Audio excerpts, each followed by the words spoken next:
Good evening, and welcome to this special crossover episode of LGBTQ plus in Black. I call it a crossover episode because I am not Peach, and I will be hosting this episode. And for people that don't know, I am Dion Hill, and I am a board member of IME Inc. and also the host of the Ally Show, Good Neighbor Talks. And first of all, I want to thank everybody for allowing me to come into their space. And this is going to be a special episode where, as though I will be asking the panel many questions that are made up from allies. Um, I want to preface this to say that some of these questions may seem simple to the panel and maybe even comical to think about because some of them are myths and some of them are common sense. But you'd be surprised that a lot of times allies have a lot of questions that people like me who have been in these spaces with people in the community for years um, don't even often think about. But some of them are very poignant. And what I've learned from talking to many people in the community is everybody's opinion is different. And if you watch this show over the few weeks that has been programmed, been going on, everybody has their own opinion, and it may be surprising. So once again, I'd like to thank everybody for allowing me in space, and hopefully we will have a poignant discussion, and some people will get some great education. I know I'm looking forward to it. Oop, oop. So right now we should actually let's bring in our panel. Hey, Hello. hello, dear. Hello. Hello, what's good? Hey, how you doing? All right. Uh, so we got Donna and that's Tim, right? Yes. Um, I've met Tim a couple times. I hope you it's several different times. Very great entertainer. I would like to tell you that. Thank you very much. Thank you. and and, and you know, for you especially, Tim, and a lot of people that do your genre, when I see you outside of your inner tech, it's it's like night and day. It really, Right, right, right, right. and I think that's probably like the whole beautiful thing about it, correct? Like Right. you just become Most that. You're totally that other person. right. Most of the time when I'm just myself, people don't even think that I'm part of the community, nonetheless, an entertainer of that nature. So hmm yeah, it's every room I walk into is always a delight because it's always gonna be interesting. Yeah. Always. Okay. Well, I don't want to bring in. Hey, Donna. Hello. Donna. Me and Donna go back. Yep. Even though she's an Eagles fan, we So still you, we Right. still we still have love for one another, yes. big time. Eagles for life. Eagles for life. Right. Yeah. So we want to get this started off, and I have like 10 questions, and I'm giving everybody time to answer it. One of the main one that I want to start off with is especially because these are ally questions, and I'm an ally. I wanted to know, do you believe that the LGBTQ plus and trans attracted community actually benefit from having allies? Whoever wants to go first, he's ready. I'll go first. Yeah. Oh, hey, Yeah. Don. We yes. I think yes, we do benefit. Because besides the our community, we need the help and we need the support from the allies because majority of that community is they don't like they don't like us. They don't like what we do. They don't like what we are about. So to have allies on our side that will stand up for us, for the ones that are like that don't care about us, don't respect us, don't understand us. It helps. It helps to have them, especially if you have an ally in the family, and then you have someone in that family that is homophobic. They can explain and you know, let them understand that, you know, we are all human regardless of what we do anywhere in our lives. We on this earth for one reason. So I think, yeah, allies are very beneficial to us, and I hope we can get a lot and abundance of allies, because they are really very helpful to our community.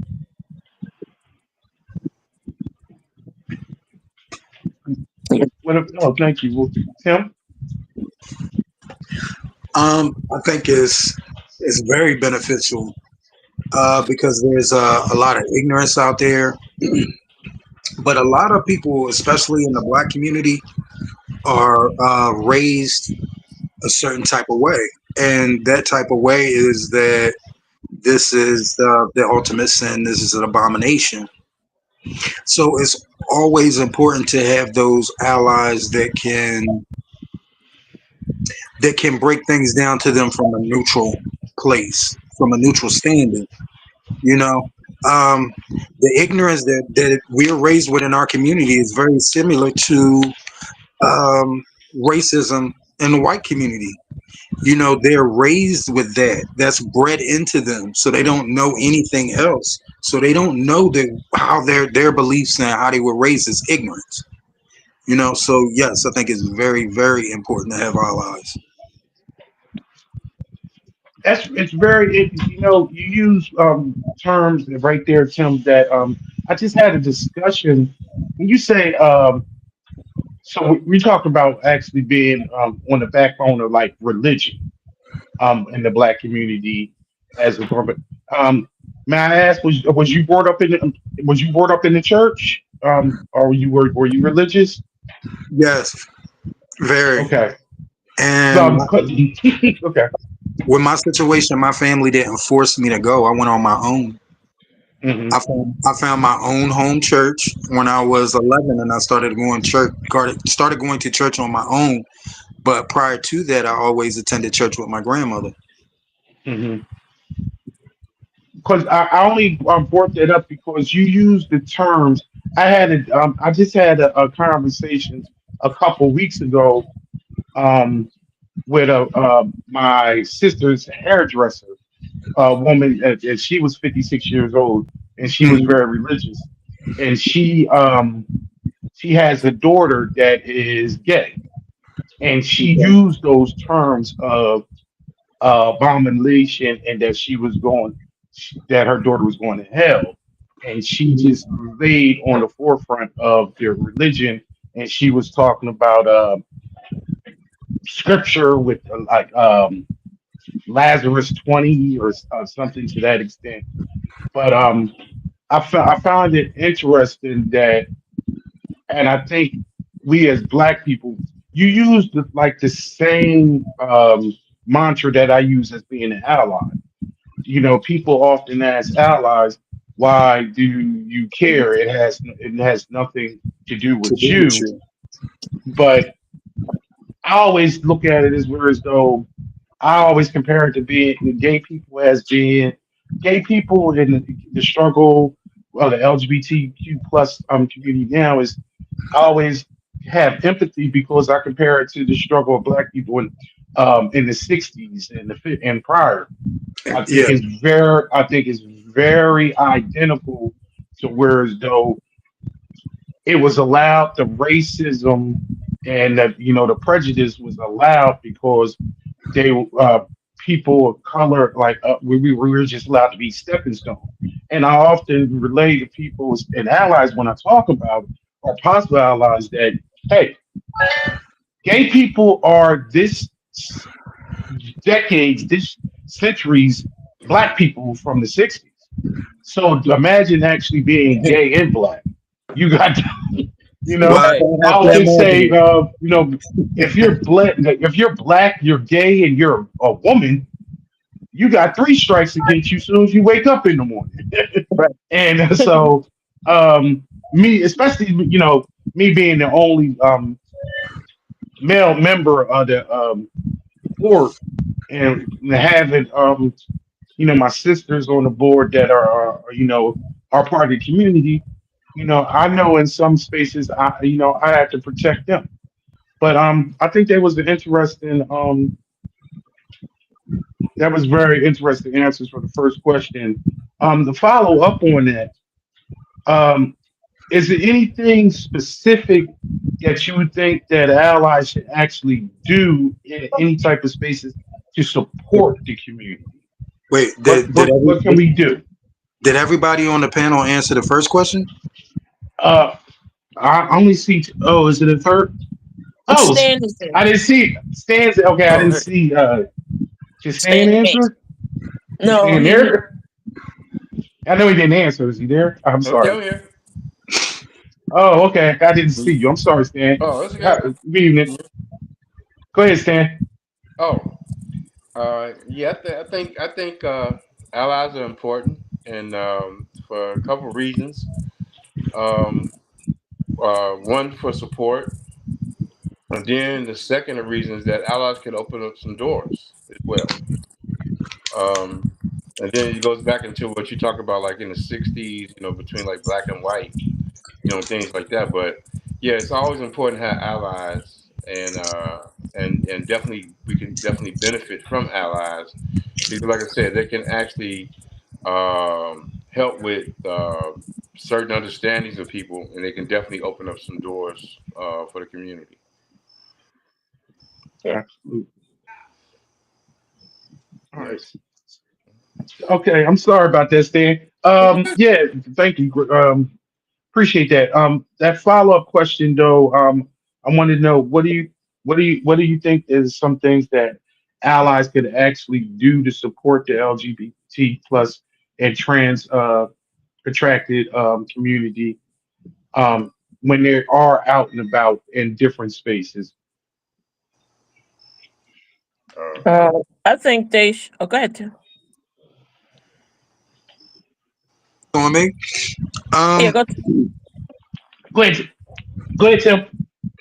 just when you're out and about, just treat us like everybody else. You know, if it's something that you don't understand or you don't know, ask questions. And then understand that we're not all the same person.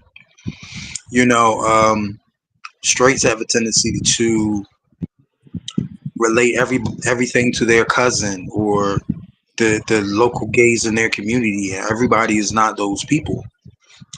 If that's the limited handful that you've had access to, then that's the limited handful that you've had access to. Just like black people as a people, we are not the same person. It's the same thing with people in the LGBTQIA circle. We're not the same person. Just learn more, and if you truly want to support us, support us. Don't support us in person, and call us your faggot or your gay friend Mm, when you're talking to your straight friends. Mm-hmm. See, because of the fact that I don't have an outwardly gay appearance and I don't have outwardly gay mannerisms, I'm around heterosexual conversations all the time, and they have no idea hmm how I move. So I get to listen to a lot of the other side, and I hear things that they wouldn't say if they knew my actual orientation. Right. So definitely just be genuine and just be mindful. And if you truly are working for the better of our situation, then be consistent. That's it. That's all. mm, Mhm. good. Well said. Well said. Donna. Yeah. I think Tim round that up very well. But yeah, they.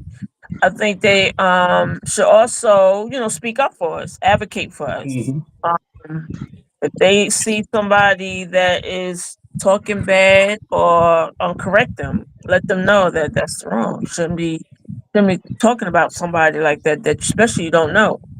And yeah, just come to some of our functions, hang out with us and see how we live. We good people. We're not bad. We're human. Like I said, we all human. So just come in, advocate for us, speak up for us, and hang out with us. Mm, absolutely. Dan?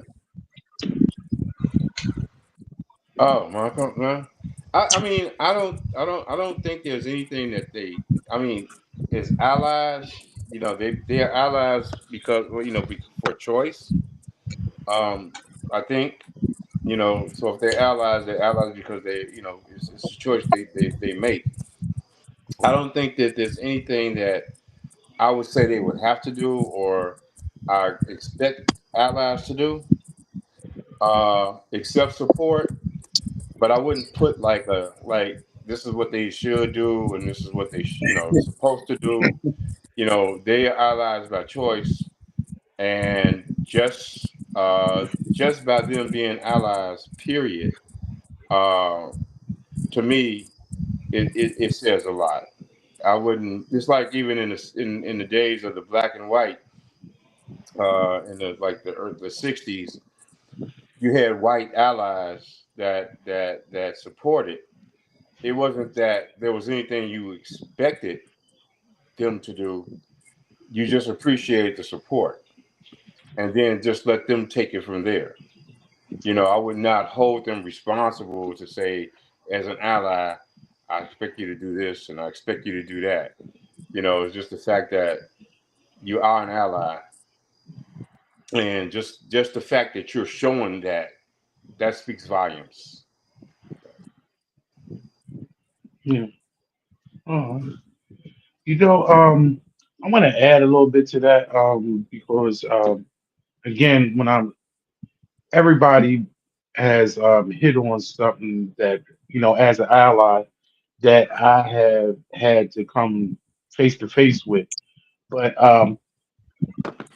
powerfully, the way Tim is stated, like being in those spaces, you well, you wouldn't be surprised, Tim, because you've been in those spaces. I'm pretty sure Stan may have had the same situation, especially being black males.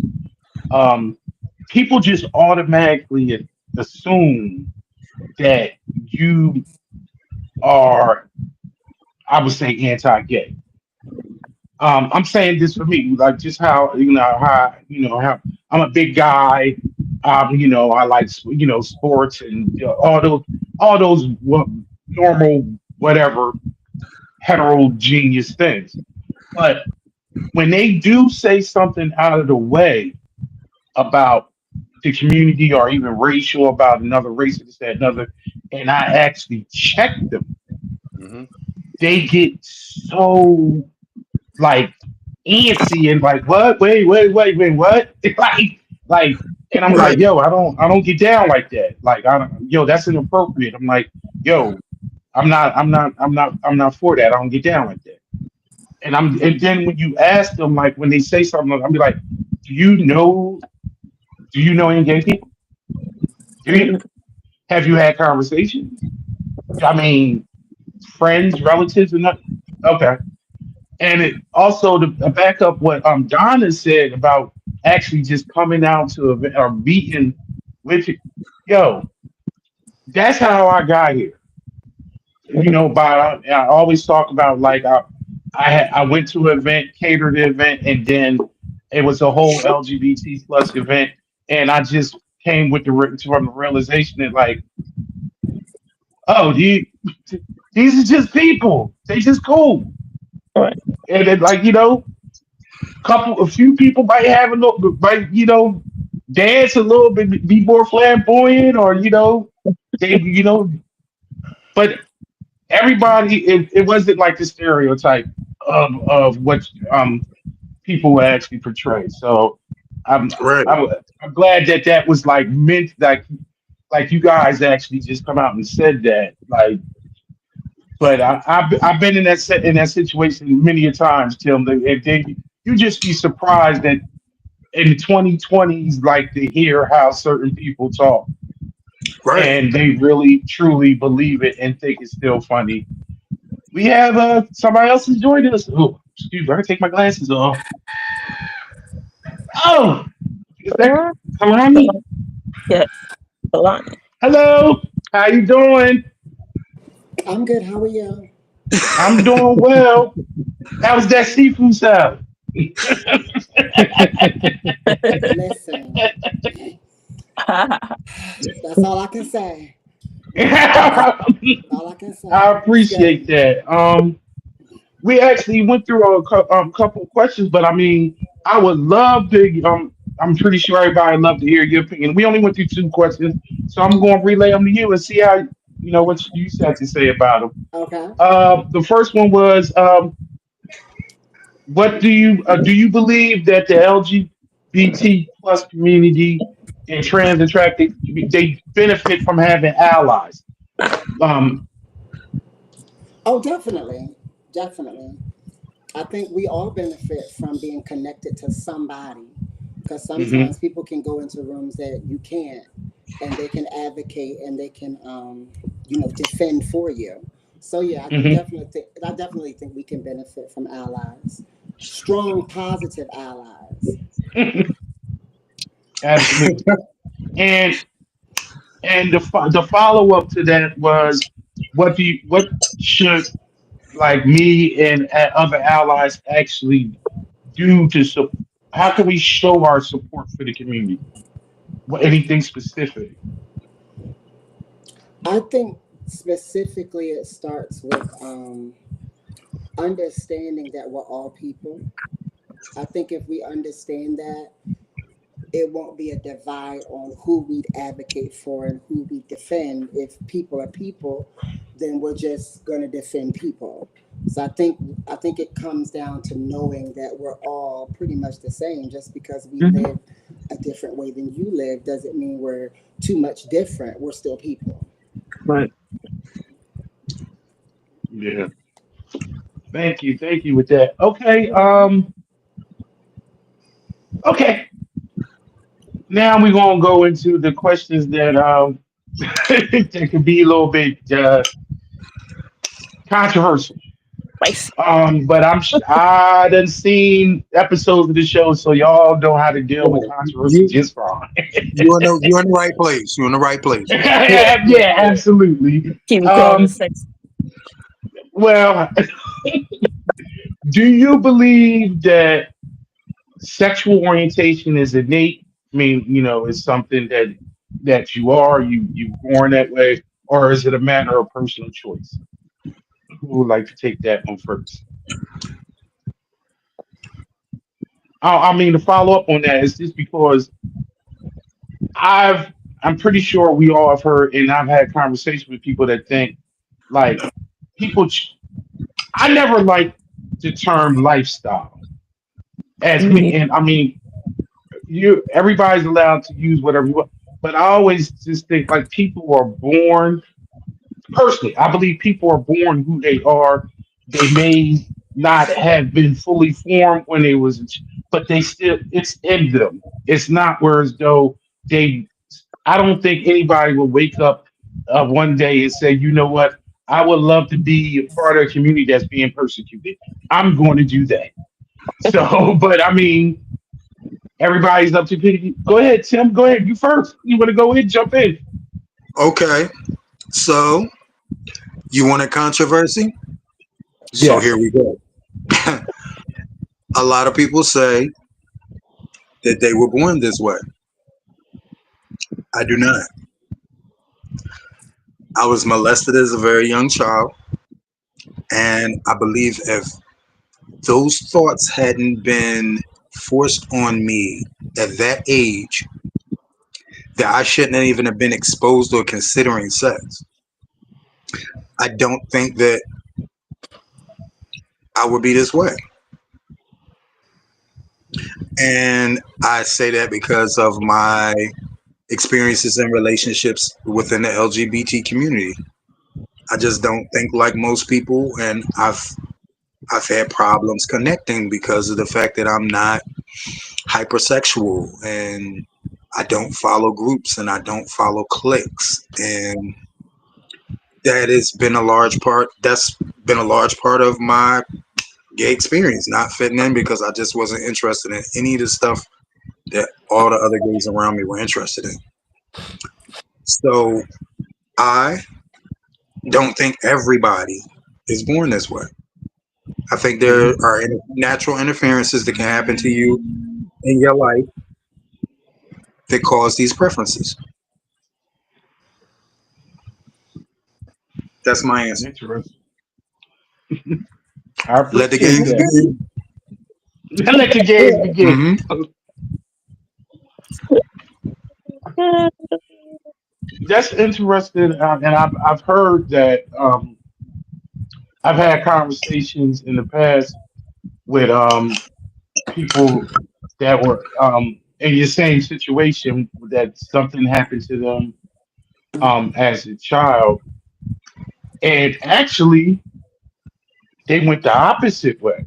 I mean, the person I'm talking about was a female, and she wound up going in the opposite direction, whereas though becoming a lesbian, and she blamed it on being, molested by a male family member as a child, whereas though she couldn't see herself having any type of affection Connection with a man. to a man. And she went chopped her hair off and went became a what we would describe as a stud.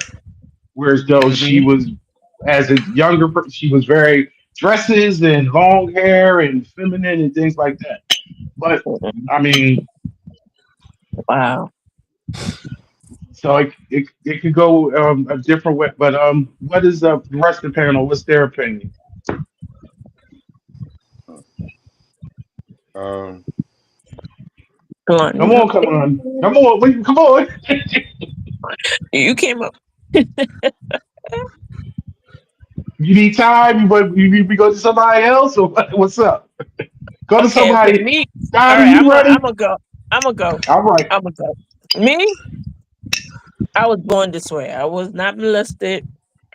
I know I was born this way because when I was in public school, I had a big crush on my best friend's sister. And I always wanted to be around my friend because of her sister. I was very attracted to Her sister. other female, like other girls. I always knew that I was never attracted to men.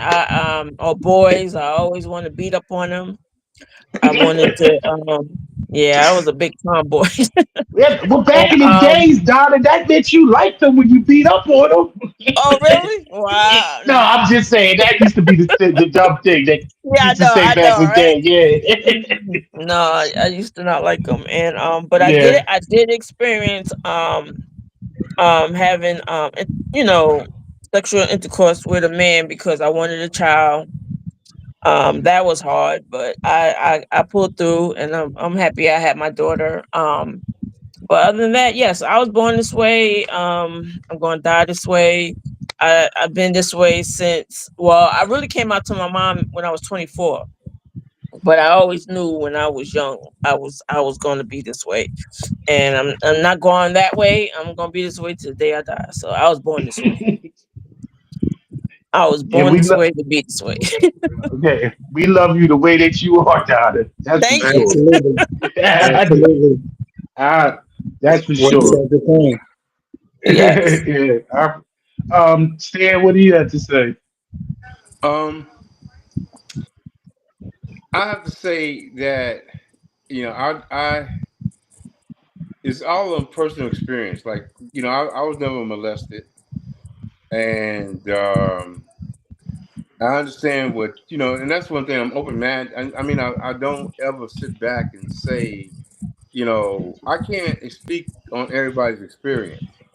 I can try to understand their experiences. Like what Tim was talking about, had he not been molested, he would probably had turned out different. I can't debate any of those things because it's so diverse. My personal opinion is I never grew up around anybody or anything gay. I was never exposed to anything gay. Uh, I didn't have any, people that I looked at and I formed my opinion. I never seen it, but I just knew how I was. I was born this way. So I didn't have any template ahead of thing, just to, or standards that set, a precedent for me, and I followed like a big brother or big sister or something.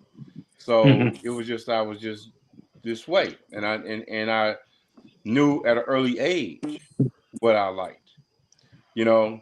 So um, I didn't have any. How can I say? I wasn't persuaded in any one direction. I just knew what I liked, and I was, 11, 12 years old, and I knew, I had certain attractions for, feminine boys, so I would not ever debate what happened with Tim or people that got, because he's not the first person I ever heard say that. Mhm. And then in some situations you can get molested and it'll turn you just the opposite, you know, because you'll be resenting what happened to you and you'll fight what is in you. Mhm. You know what I'm saying? So you will fight the resistance of it. So, or you'll fight the stereotypes of it. So, so I never had any kind of guidelines or anybody that I followed and saw and I turned into this. I was always maybe like a loner, even as, at that point at 11, 12 years old, but I knew what my desires were, and I knew that. And fortunately, even as a young boy, I never had any regrets about how I felt. I didn't, I just didn't. So, but I would never sit.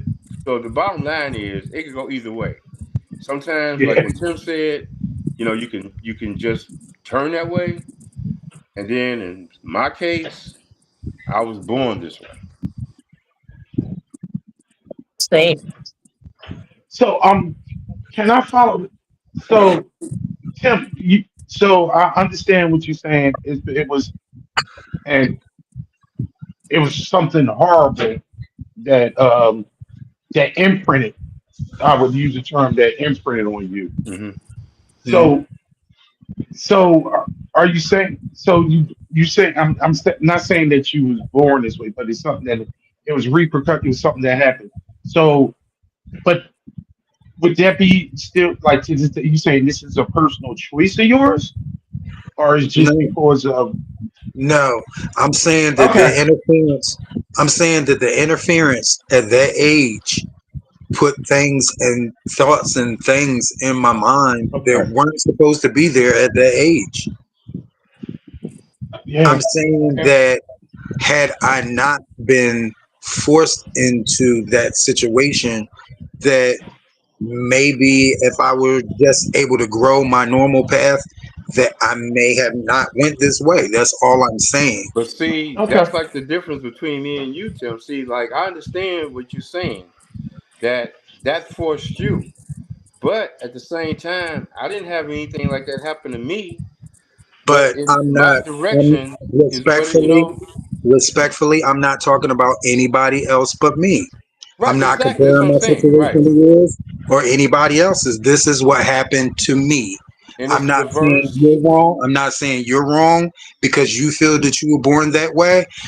I'm not speaking against anybody or have a problem with anybody who feels they were born that way.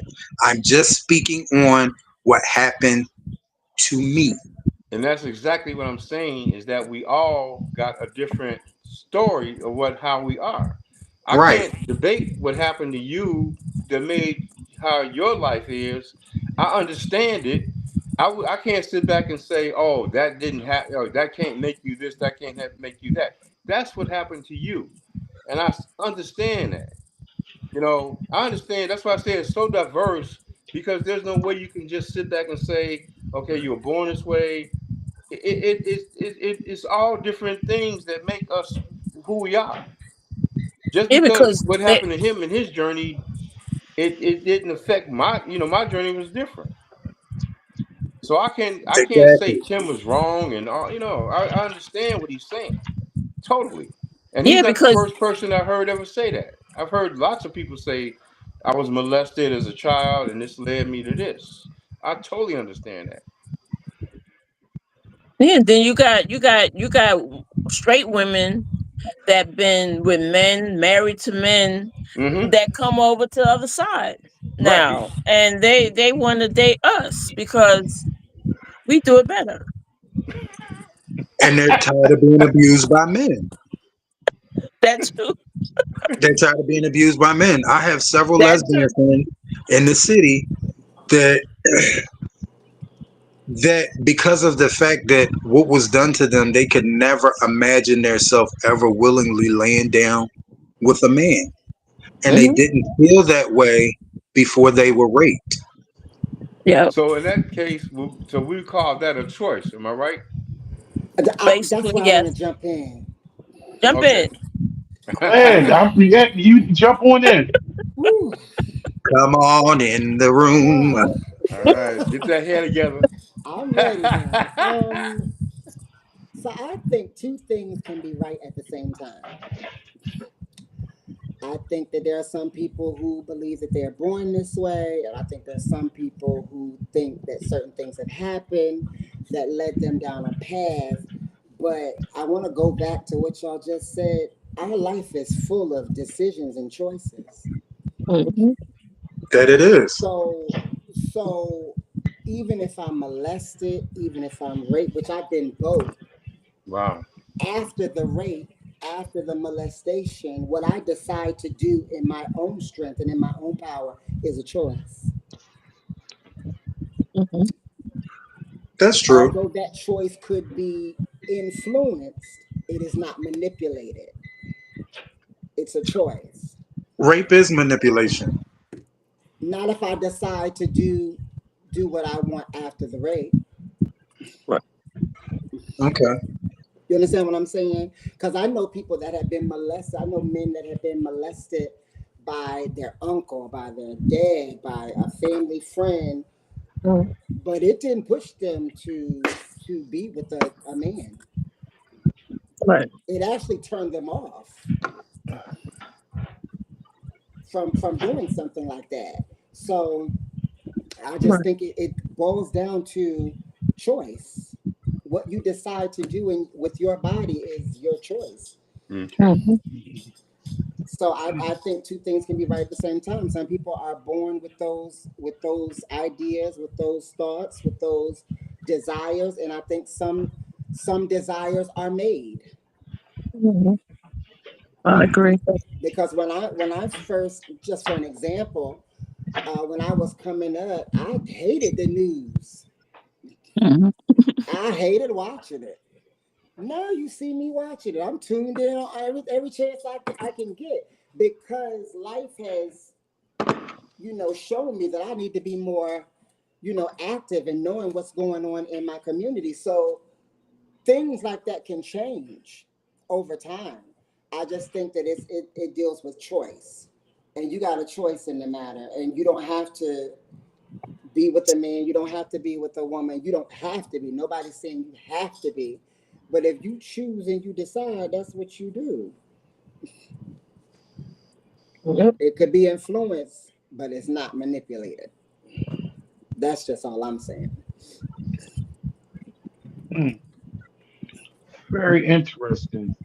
Um, I want to follow up on that a little bit because, uh, Connie, you brought up an interesting story.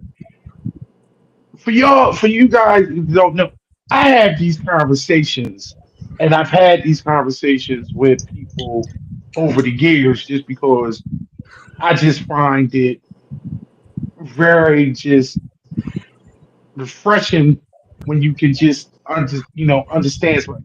And a lot of times I've had conversations with women that have been molested in my family, friends. It and the craziest thing, it's just so more common than what we think. And a lot of times it's swept underneath the rug. It happens in a lot of our families, and we just sweep it. Mhm. And I had a conversation with a friend. Now I'm gonna throw this to you, and this is not a question that's on here, but I just want to follow up because that was just a wonderful insight. What did we say? I had a friend who was molested by an older cousin, and it went on for a while because in the basement, babysitting type thing, and it was just Mm-hmm. not a good situation. But when she got older and became of age, she became more. She used sex as her own to take it back and as her own. So she was what you may call promiscuous, but it was by her choice to actually. She said she didn't want him to have the power and take the love of that from her. So she actually, became more active and experimented men, females, just that she was bisexual, but and she just did a lot of different things. I mean, even now, and I'm about to use a term that we did. I know we. Did, she is right now. She is a sex worker, but that's by her choice, and she Mhm. has OnlyFans, and she Mhm. makes a living off of that. But she is very sexual, and she took the power back for herself. So I thought that was like very interesting when you say like with being a choice, and somebody may come out the other side and just be like, all right, hey Smack, I see you jumped in here. I see you. How you doing? Tim, you wanted to, I see you wave your hand right quick. Then we Yeah, go ahead. What you had to say? she's what you call sexual codependent, and basically, a lot of people's emotions, a lot of people's, a lot of people's emotions who've been through trauma are attached to sex, and it's their way of coping with the trauma. You have a lot of people out here who are sexual codependent, and they don't understand it. That's what it is. They don't understand how it attaches to their traumas. All they know is sex is a comfort. Sex fills the gap for a lot of things that aren't there or are missing or that they long for, and they use sex as a bandage to cover the wounds for everything. Mhm. And a lot of people are that way and don't realize it.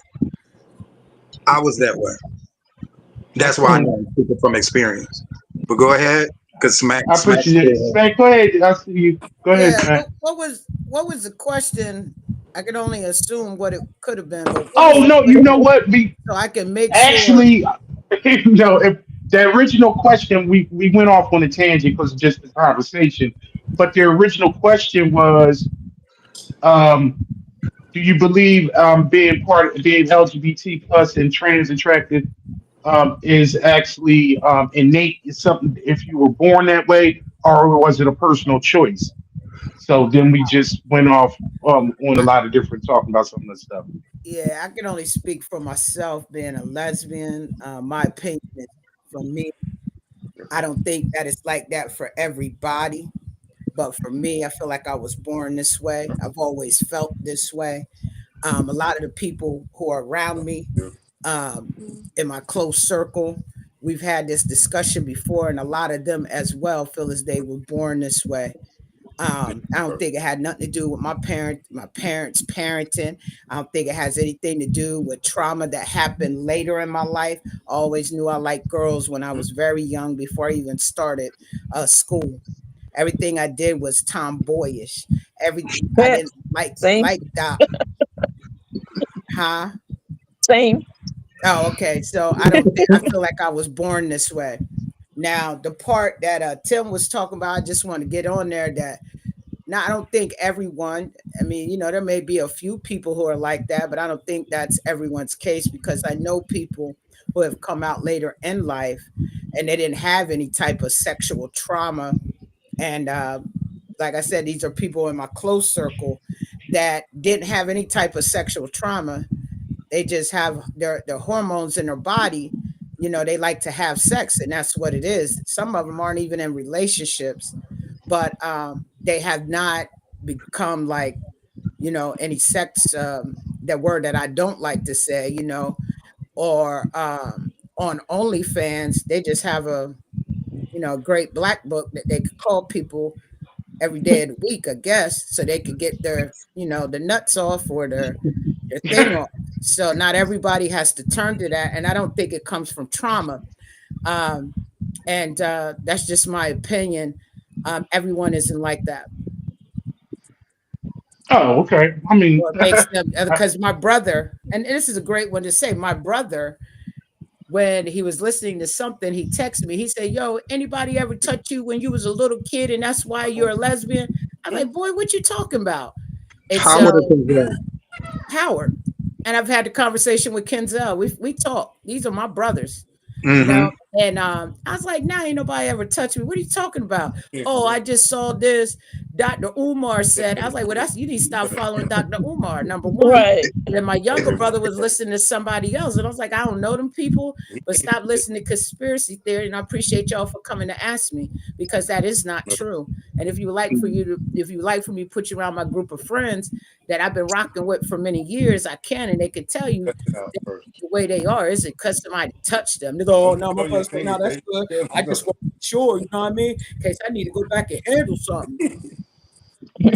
I'm just saying, I'm just sharing a story, but everybody's situation ain't like that. But people in my close circle, a lot of them feel as though they were born that way, not that something traumatic happened in their life. And that includes men as well. Right. thank you for that, Smack. I wanted to finish that up, but me being straight and me being a male, when we talk about being hypersexuality and things like that, um, I had an issue when I was younger, um, and to the point where as though it can be. I love the fact that Tim said that codependence. When I was in, because I'm gonna tell you, I went to therapy, and I'm okay with saying I went to therapy because I think more Black people need to go to therapy and need to Indeed. speak to people, and I'm not ashamed to be a Black man that said I done been in therapy. Um, and I still talk to a therapist from here and now. Here and now about certain other things, but when it came to just being sexually active and using sex as a substitute, just hurt to save, from pain, and actually to substitute for love, you know. And I found when I Exactly. talk to my therapist, that a lot of times people do use it as a crutch, so they don't have to deal with the true essence of their problems in their life. So it just was really, it just really hit home when Tim said that codependency, and that's what you use as a substitute. But I wanted to get Tim. You wanted to add something else to that before we move on? I saw you waving your No, hand. I was just agreeing with you were saying as you said it. I Oh, don't. I okay. don't know anything else. Yeah. So, but yeah, cool, cool. So it's cool because it's just like this is the whole thing when I'm talking about, like, as an ally and just having these conversations throughout the years with people. It's like, yo, we got the same shit going on. Like, we got the same shit going on, and I just wish if people on the other side of this camera could actually just have somebody like you guys to just say to bounce stuff off. So I think that's like, I'm gonna tell you, Smack, I was infuriated by what you just said that your people came off about, because as being educated, I'm just like, yo, why are they doing that, saying this dumb shit? But I'm glad that you was just like, yo, stop talking about that dumb stuff. And I'm glad you called me, because you can't be listening to these fools. And that, I think that's a lot of times what happened in our community, man. We listen to somebody that is quote unquote a doctor or somebody with some type of stature instead of actually talking to real people that live their life and get their opinion on what they're doing. But so, And let me say this, but my brothers, they military men. And yeah, my younger brother is just a very he's a free spirited man. He likes everybody. You know what I mean? He don't care. He got a sister that's lesbian. So he met a gentleman who was gay. And my brother, in the business that he does, he didn't know that the guy was trying to holler at him. And it really messed my brother's head up because him just being a genuine church man, he's got a wife, kids, but nowadays that don't mean nothing, but he wasn't educated. So I send my brother stuff now so he can pick up on warning signs, different things that he said. Because my brother is just a super happy guy in love with God, like real talk. You know what I'm saying? And so that was a situation. I had to call the young man and have a conversation with him to let him know who he was talking about and to pull up off my brother because he don't get down like that. And now my brother, I'd be like, yo, let's talk. Be like, nah, sis, I don't want to talk about that. Different things I be trying to tell him so that he can be mindful of different things that are going on in our country, especially attacking my community. And sometimes he don't want to talk about it because of the situation that happened to him.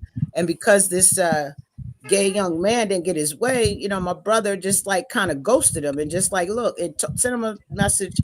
And sometimes our people can't take the messages when someone is not interested. But my younger brother would have been a beautiful ally for this community. But his situation that happened to him just pushed him away. And now he's not so voiceful about it.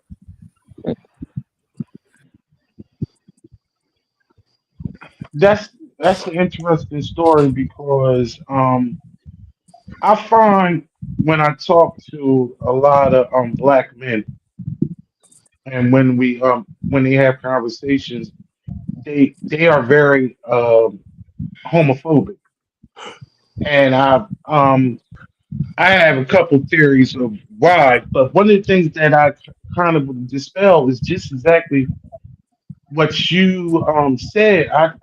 I did. First of all, I'm. It's not one of the questions on here, but I did bring it up to Peirrce, and I didn't put it on there. But do we? You find that there's people in the community that actually go after straight people, trying to get with them, Hell Yeah, yeah. I don't. but Yeah. they obviously know that they straight. Yeah. Yes. Yeah, My It's friend, people. I'm gonna tell you, one of my friends, Bob, they she easy to don't get. mess with no lesbian women. She go after straight women, straight off the Yeah, rip. That's all hmm she go for, straight women. She I don't go can't do it. for lesbian, bisexual, none of that. She go find a straight woman, Mm-mm. and that's what she want. I'm Can I keeping it say real. this? Can I say this? And let me throw this out there and make y'all can dispel this and say I'm an idiot. But I think if somebody was actually truly straight, then you can't make them be with you.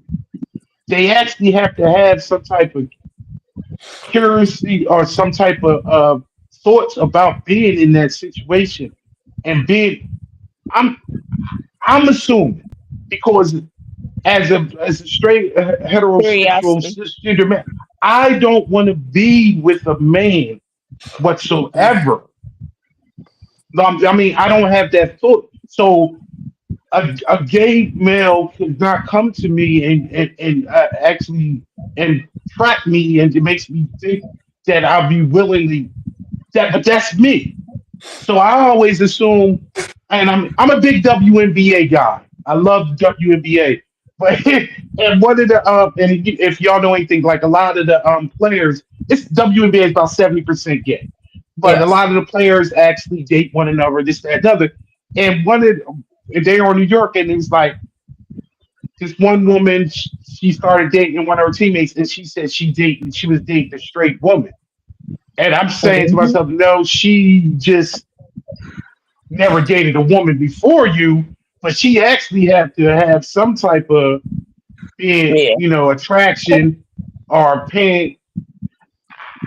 but you saying it's people that go act.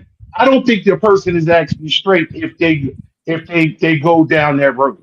They actually have some type of uh You know feelings or my something like motto. that.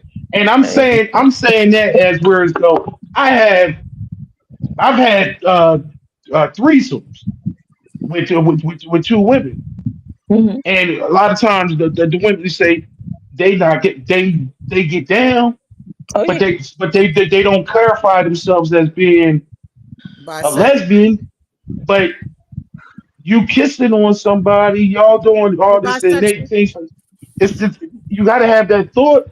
You got to have that belief system. Yeah. You can't be totally straight. I'm sorry. Let me tell It's you what. like probably Oh, go 95%. ahead. Ain't no, I Yeah. told you know my motto. Dion, you probably the only straight person I could say, but you know my motto ain't no such thing as a straight.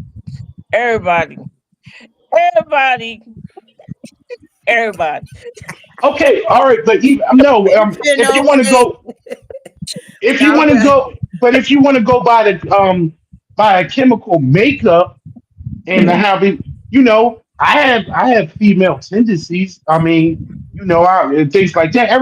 Whereas though a lot of everybody have like maybe Yeah, male yeah, because we have estrogen and yeah, testosterone. You want yeah, chemical yeah. makeup, Of but course. none of my tendencies is not to that point. Whereas though you understand what I'm saying, I'm not going to that point. I That's don't true. I don't have get I can't. But I know what you're saying, Donna. Whereas though and then it's I forget what the term is, but sometimes it's people that like to have, intercourse sexual relations with the same sex, but they don't actually want to have a relationship with them.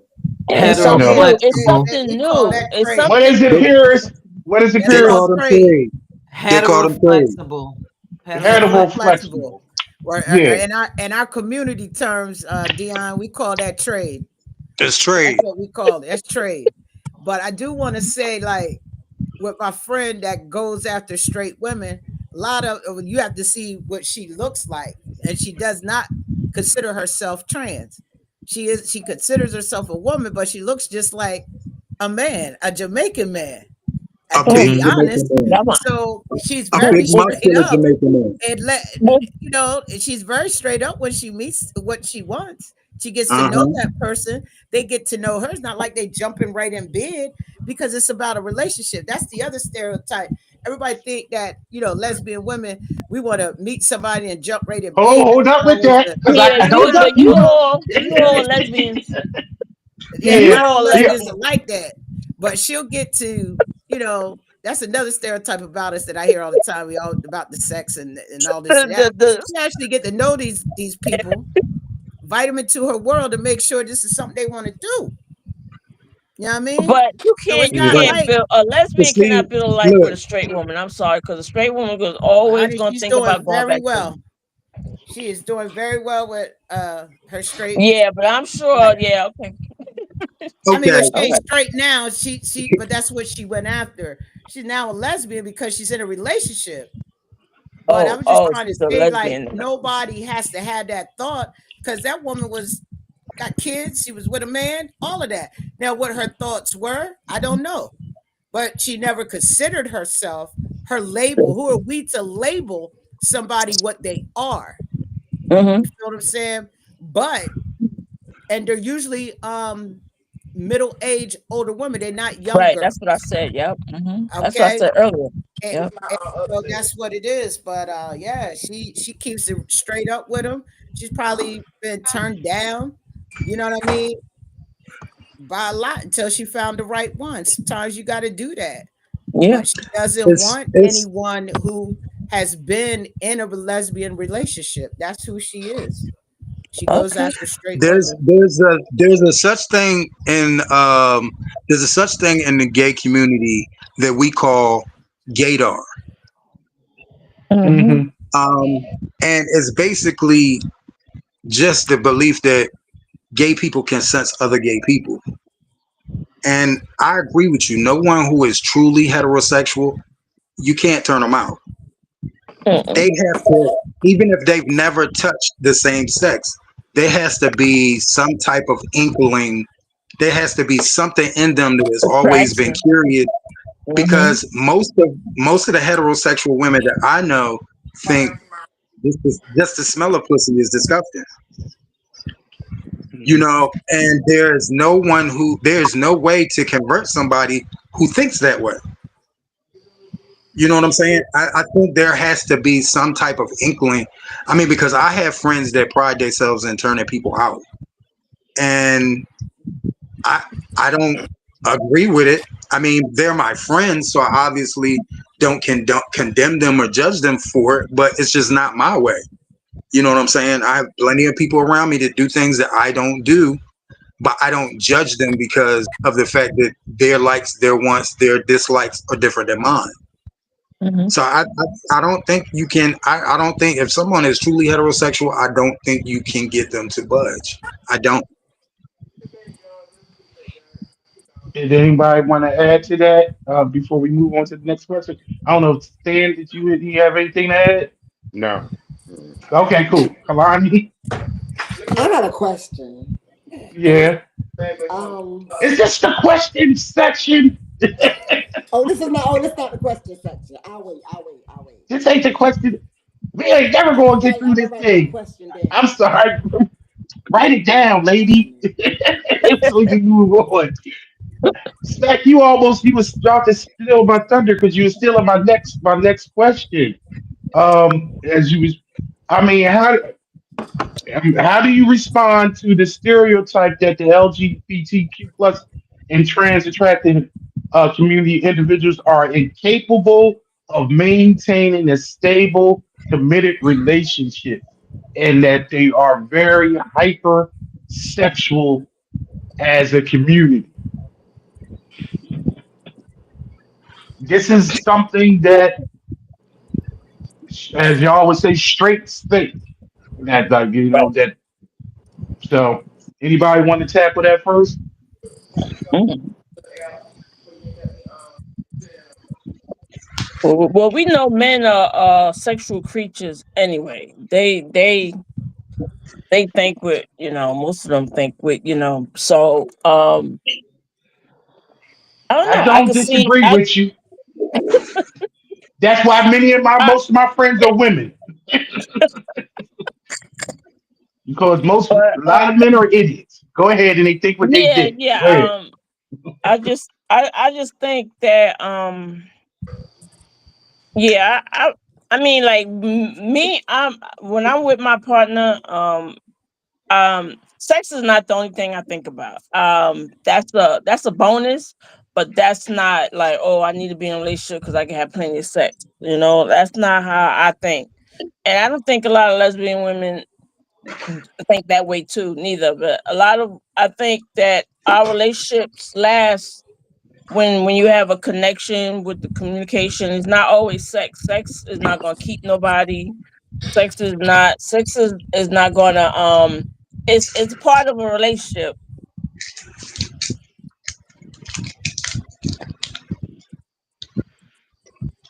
Donna Oh, phone went out. Donna dropped. Yeah. Oh, Oop, okay. She was her making call interesting dropped. points. Anybody else would like to want to go next and answer that one?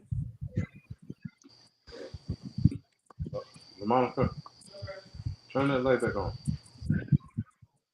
Stan must want to go get next. Anybody else want to go? Wow, Donna dropped off. Anybody want to say anything about maintaining stable, committed relationships? If that's a possibility, or is that's just a myth? All right, I'll speak on it. I ain't gonna let this silence stay here. I'll speak on it.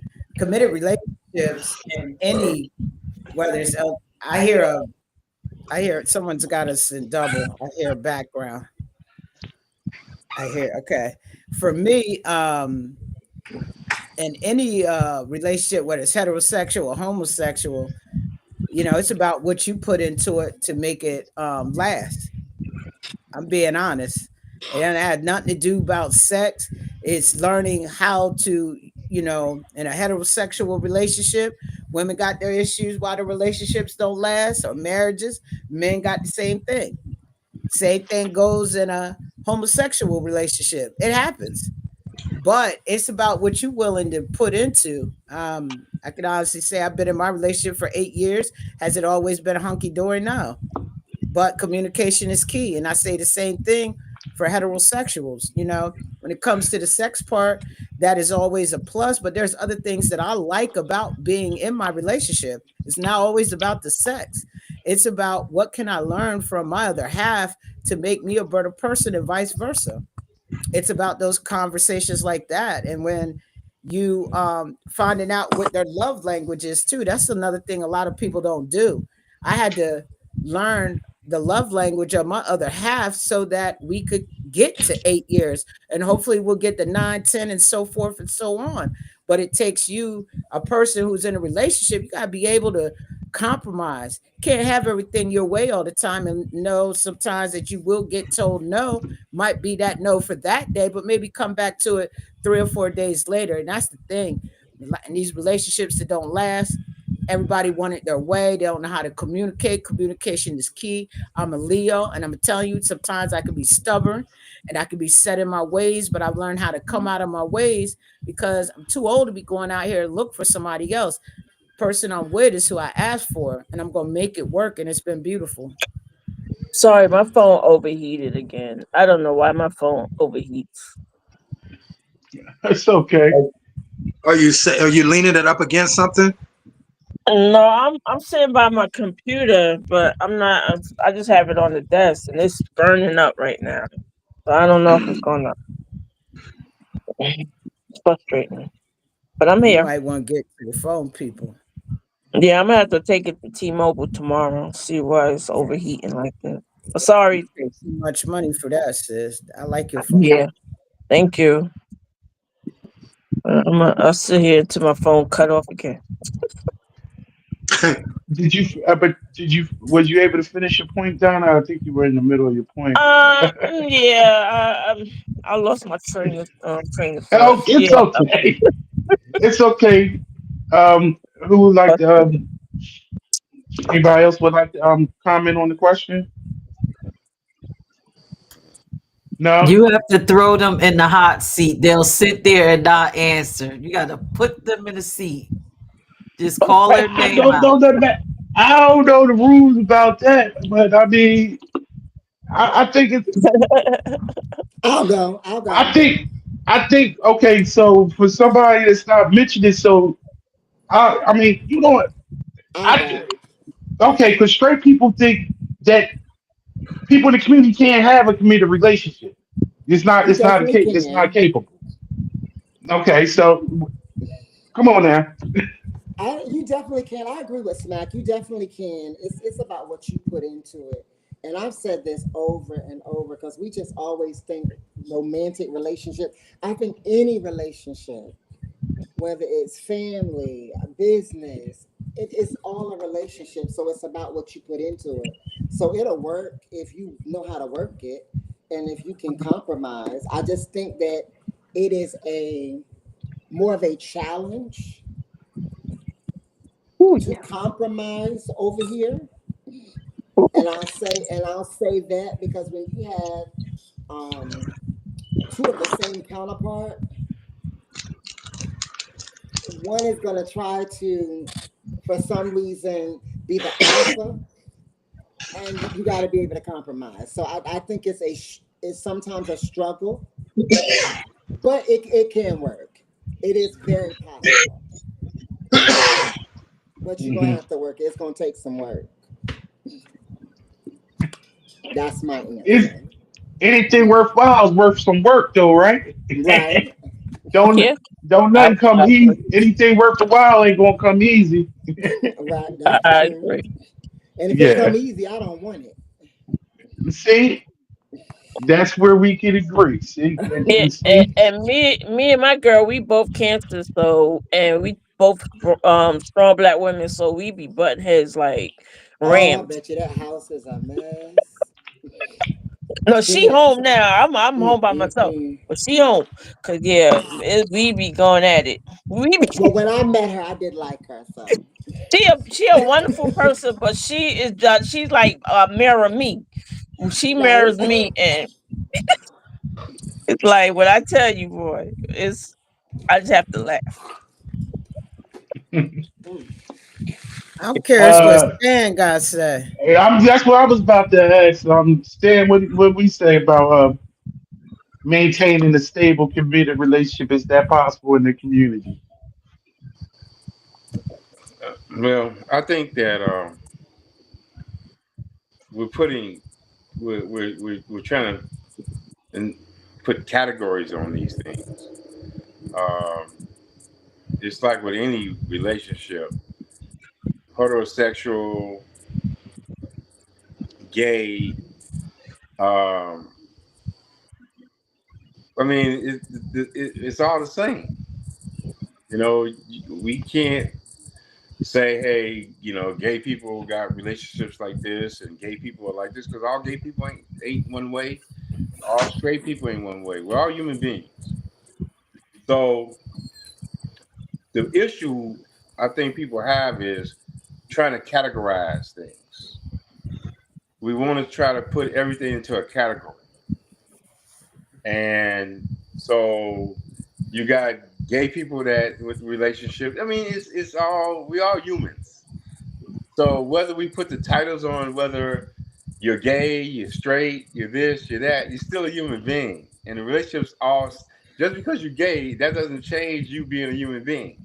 That ain't changing you. There ain't nothing gonna change. Because you're still a human. A But we have to human. categorize it. Um, you got you got the straight community that sit back and they got hell of a sexual issues and problems. You know, they said, but yet you want to sit back and say, well, gay people are oversexed. That's because we're trying to categorize certain things, but we're all human and everybody. So we can't put a category on it, and I can't say, hey, straight people, gay people are this way. You know, um, we just can't. We try to. That's the issue we got right now. We're trying to put everything into a category, I and we love have you, to put things Stan. into a category in order to satisfy our thinking and satisfy our minds into something.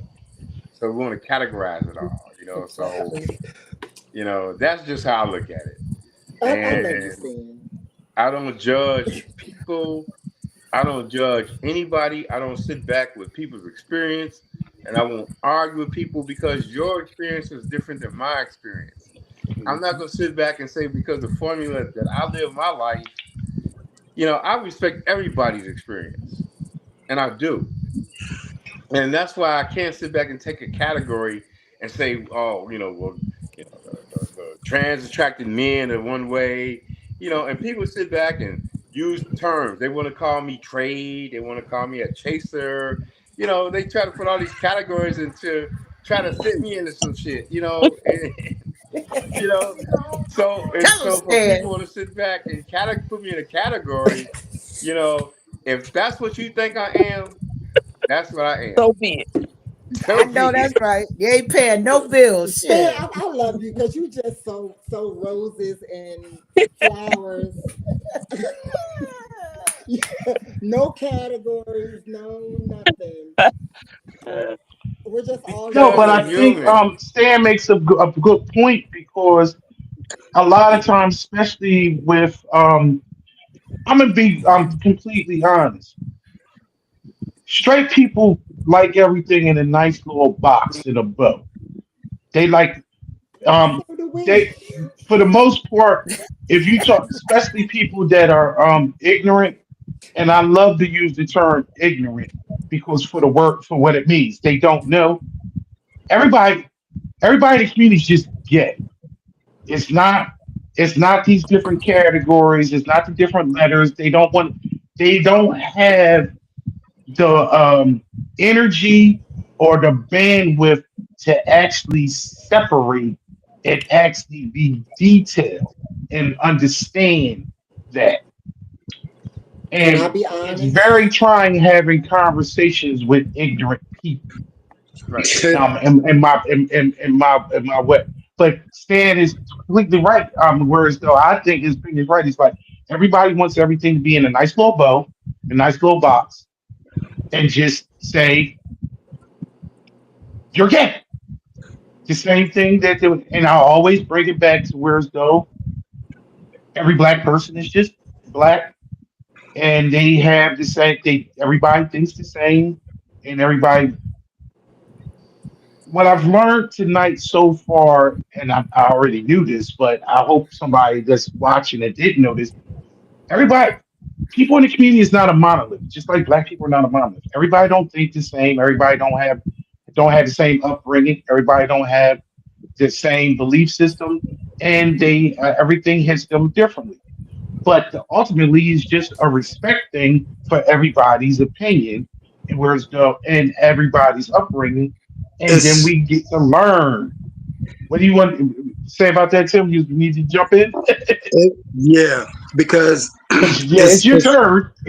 it's a lot of there's a lot of level of ignorance, and not all of it is from the outside.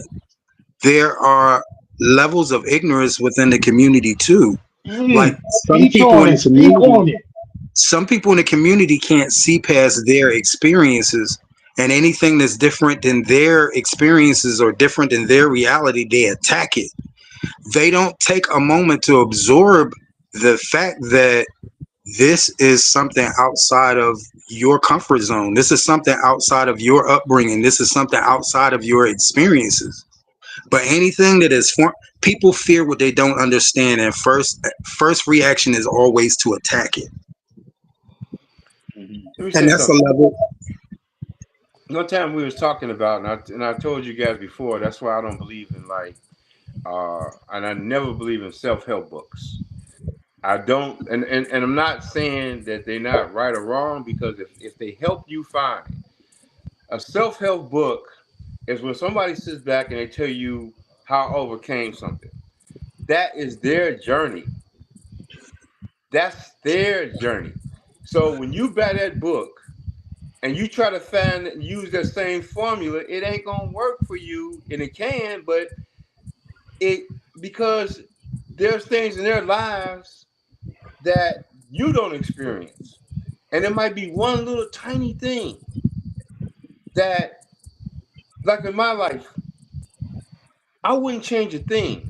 And if there's one little thing in that little journey that changed, that one little piece could make me a totally different person. So when I listen to I don't mind listening to people's stories and I understand their stories, but I can't sit back and say, hey, that formula is going to work for me, because that formula will not work for me. Because and I can't depend on, like I remember when the Oprah had some family child people on her show, and they was telling you how to raise a kid, and then Oprah went back and said, you guys need to get this book. I guarantee it will work. Oprah ain't never had a goddamn child, but Oprah said, I guarantee this will work. You see, every parent and how you raise your child, everybody's story, everybody's journey is different. And the whole key is we have to respect that. Everybody on this panel has a story. I will never sit back and debate anybody's journey or story, because that's what happened in your life. I respect y'all as people because I listen to your journeys. But I can't sit back and debate this is the way it's supposed to be. This is how it's supposed to be. You know, we got to categorize what we are. We got to do what we are. You know, I don't put nothing into a category with nobody, and everybody's story is different. And the whole thing is we need to respect everybody's journey and story. And I can't sit back and talk about anybody on this panel. Like Tim said, what happened with him. How can I sit back and say he's wrong? I can't say Tim is wrong because of what he went through. Just because I didn't go through it, I respect how his decision was made. And then I'm not going to judge his decision. That's all I'm trying to say. We all the same. Thank you, Stan. You know, we are. Yeah, that's why I don't like labels. Yeah. Thank you. I like her. Who said that? I do not like labels. I don't go by labels. People ask me what I am, I tell them I'm a smack. That's my label. And my other half, took her a while to learn that, but I don't do the label thing. I hate it. I am who I am. Yep. And people think I'm a stud. Yeah, I'm male centered, but that's not my label. I'm a smack and stand on it. Thank you, Stan.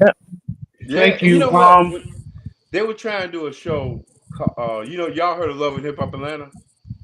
Uh-huh. Yeah. Yeah. And when they approached me about doing this show, they tried to make me be like the goddamn training Chester of Atlanta.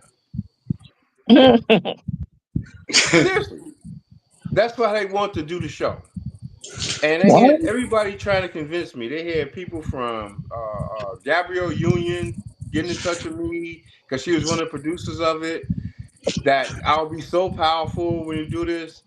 They was trying to put me into a category that I wasn't, Right.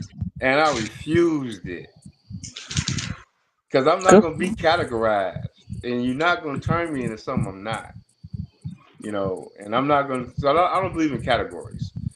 I'm sorry, Live, let Stan. live. I'm sorry. I didn't hear. What were they trying to make you into big? The tranny chaser Speak. of Atlanta. Oh, the tranny Oh, chaser of Yeah. Atlanta. Oh yeah. Okay, You know. and dang. that's a term. I'm asking. Oh yeah. That's the definite Yeah, a term. tranny Tranny chaser is a chaser. term. Trade. A tranny chaser is someone who likes transsexuals, transgender women. Right. Hmm. Mm-hmm. Okay. And that can Okay. be, Kalani, help me out. No, I'm not being. I'm no, learning. we're That's a educational term I now. never heard. Yeah, Kalani, help me out. they saying that right What? now about what's his name? He's on Love and Hip Hop. They must have pushed it on him. What's Brandy brother name? Oh, Ray Ray J. J. Ray J. Ray Yeah, J. but Yeah. they saying that about Ray J. But if that's what he liked, then that's what he liked. Like, I But don't get but it. Ray J is saying that about himself. Right. Ray J just had an interview where he said that he is Mhm. a I cunt. know. Yep. And the person was interviewing him, asked him to repeat himself, and he repeated it again. Yeah, I am yeah, what you call a cunt. CUNT. Ray J putting that out there on yes. himself. Yeah. But we have to remember, cunt is not a word just for the homosexual community. It's also used in the heterosexual community. Exactly. Yeah. So that's why And they And that's use the what we then word have to tranny chaser. remember. So with him saying that, it went off into a hole. But go look at some other interviews, and he'll tell you What that he man's gonna loves. call himself a cunt though? what? Yeah, nah.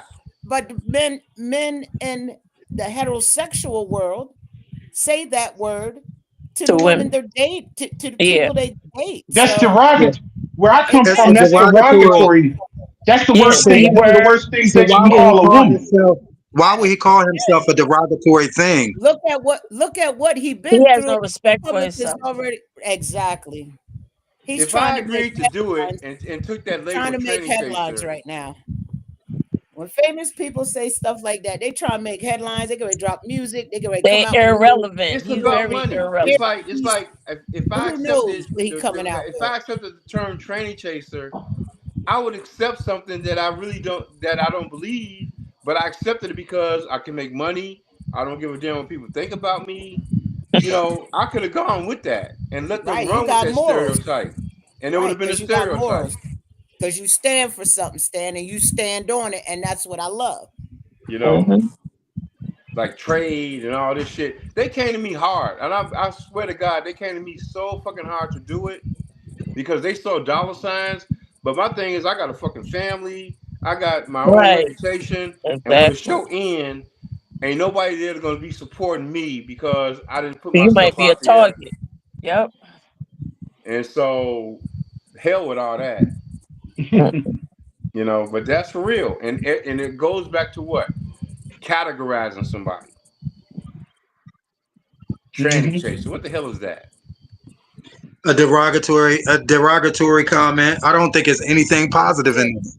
yeah, some Right. shit Love and Hip Hop created to get them more views and Well, more ratings.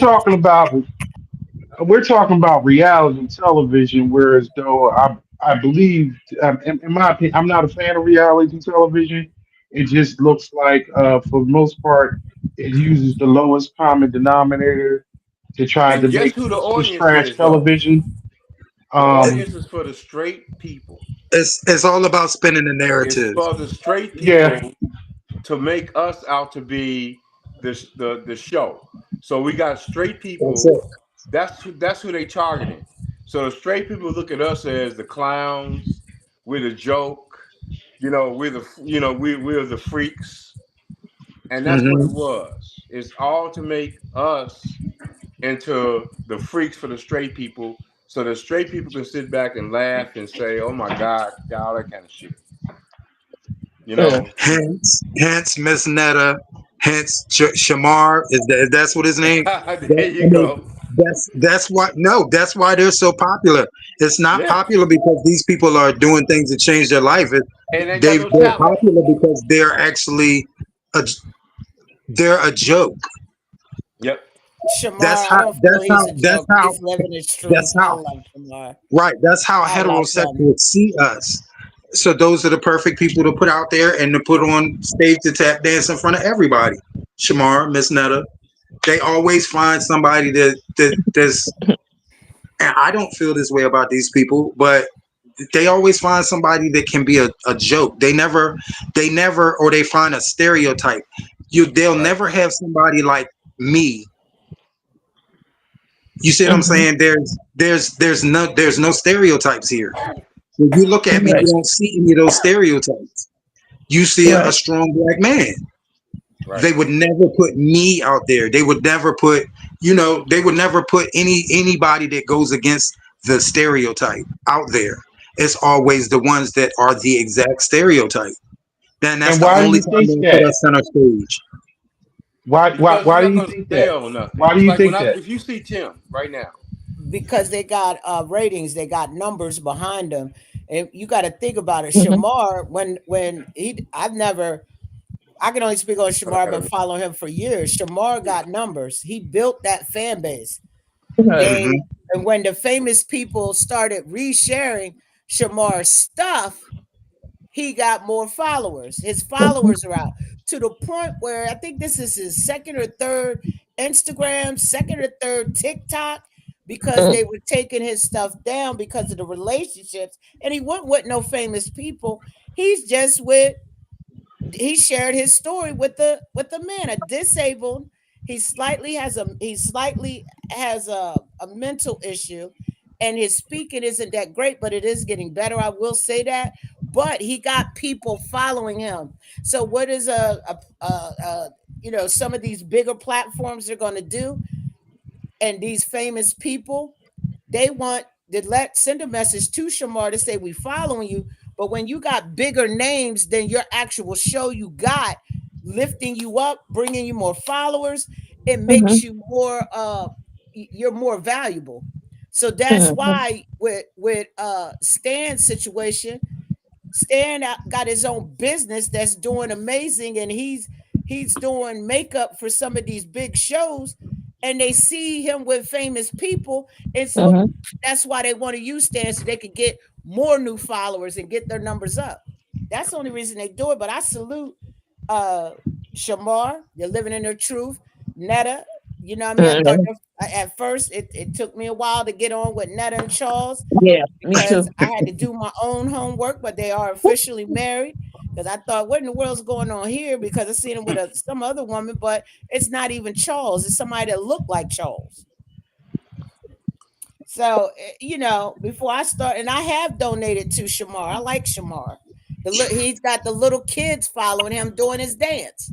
He's I not Mm. like Shimon as by well. far dumb. He's very smart, and most of his money come from schools. Him just making appearances. Mm. Nice. I think we kind of got off the tangent. Yeah. I want to get us back. I want to get us back on course.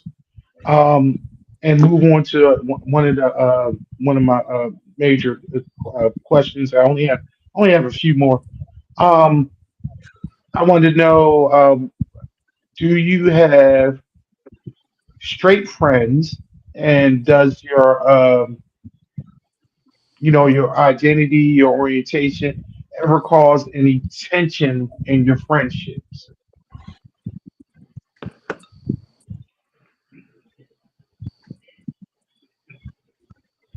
Yeah, everybody got it.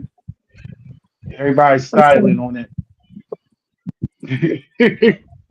I mean, I'll answer. Come on, Tim. All right, go back. Or Stan. So who's going to answer? To answer the question, First no. up, huh? The answer with me is no. Oh, really? Really, yes. That's very interesting. Seriously, no. And I'm talking about friends I've had since I was in high school. Uh, and it's seriously no. I never had any issues or tensions because of that. Oh, so you do have straight friends. That's what I'm asking. Oh, Yeah. tons of them. Yeah, I deal with. Okay, okay. I thought you were saying no, you didn't have any straight friends. I was like, oh, I really? thought so. Yeah, yeah. That's what I felt. So But yeah. my lifestyle, how I live my life, has never created tension or animosity or anything. Okay. Cool. Cool. You got you doing.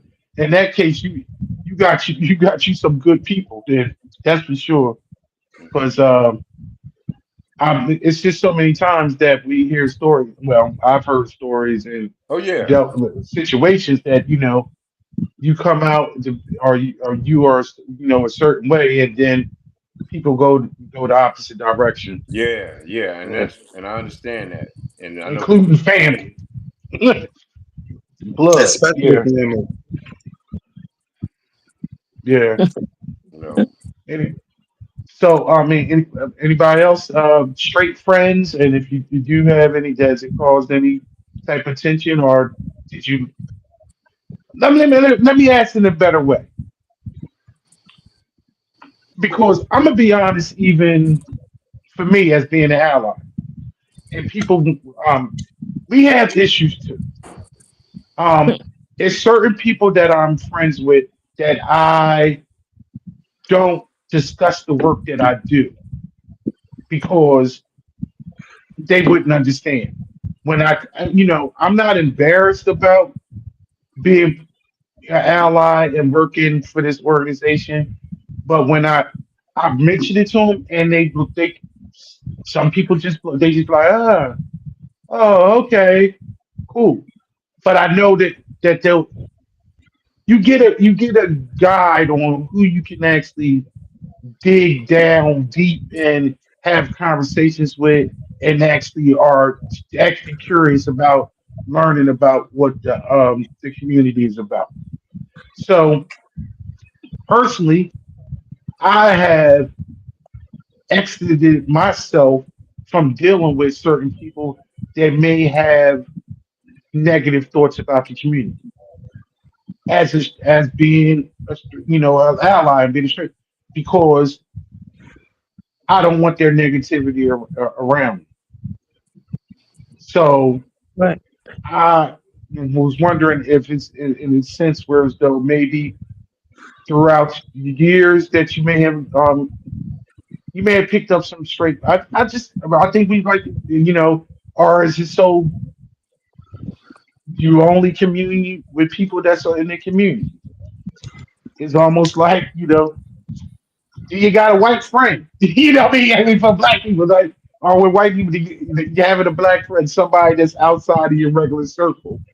Yeah, did you have straight people in your circle? That's what I'm the question. I'm gonna to say me, this. it's how you carry Go ahead. Yeah, I yourself. do. I have since I've been in, like I said, in Delaware.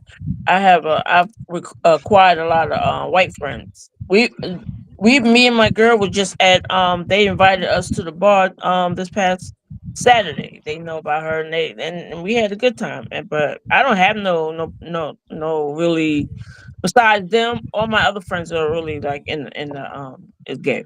So, but Okay. mainly the white people I hang out with, they mostly they're straight, they're allies because they treat me like I'm down. That's it. They don't see because I'm gay or nothing like that. They don't treat me no different.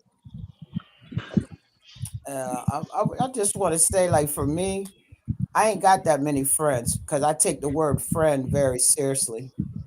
But my straight friends have never had to doubt me, question me about anything. I have more problems with people who are on the outside.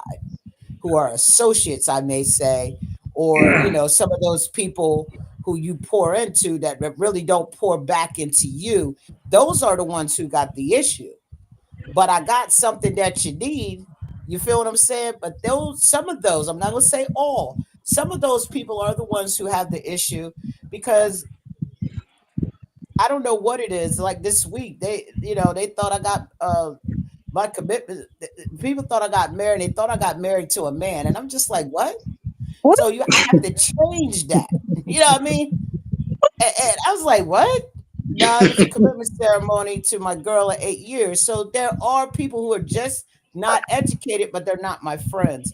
All of my straight friends in my corner accept me for who I am. It is not a topic of conversation. If there's something they don't understand about my lifestyle, they will ask. And we're still friends afterward.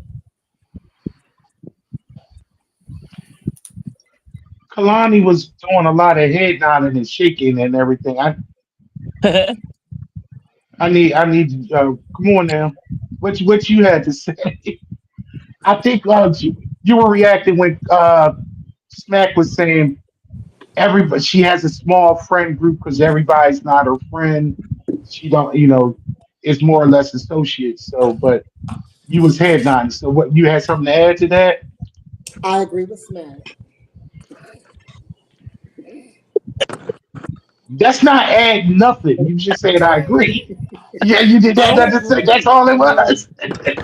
I mean, why would just a thought? Why would somebody's life choice or however you want to put it, why would there be a point of contention with a friend, someone who you consider a friend? You understand what I'm saying? So if it's a point of contention, then we're not friends. Right. So yeah. I do have a lot of heterosexual friends, and that doesn't sexuality, identity, and stuff don't even come up because I'm me and they're them, and we see each other as who we are. It's not a point of contention. So the answer to your question, no. Right. So true. Did anybody else want to get in there with this one?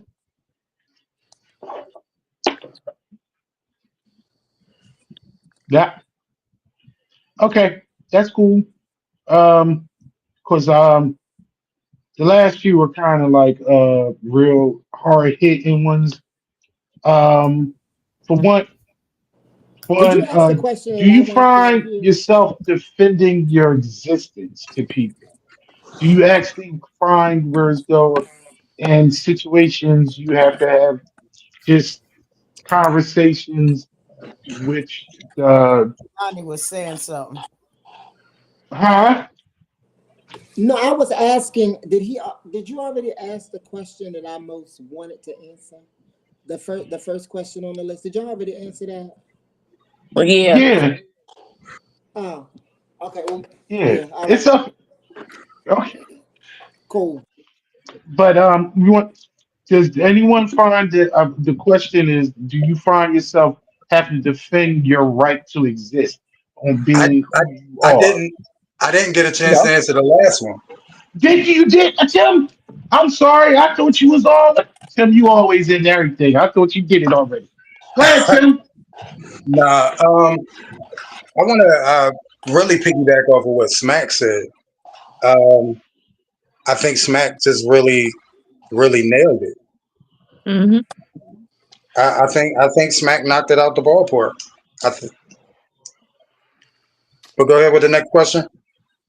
So whereas though you saying you agree with her that whereas though you don't really have you have a small circle, so you don't Okay. really consider a lot of people friends, Well, and the ones that you okay. do have, they've been with you, they down with you.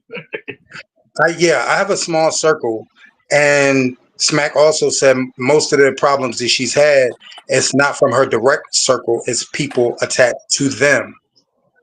And Hmm. Oh. I'm a Mhm. very blunt person about certain things. And is language an issue?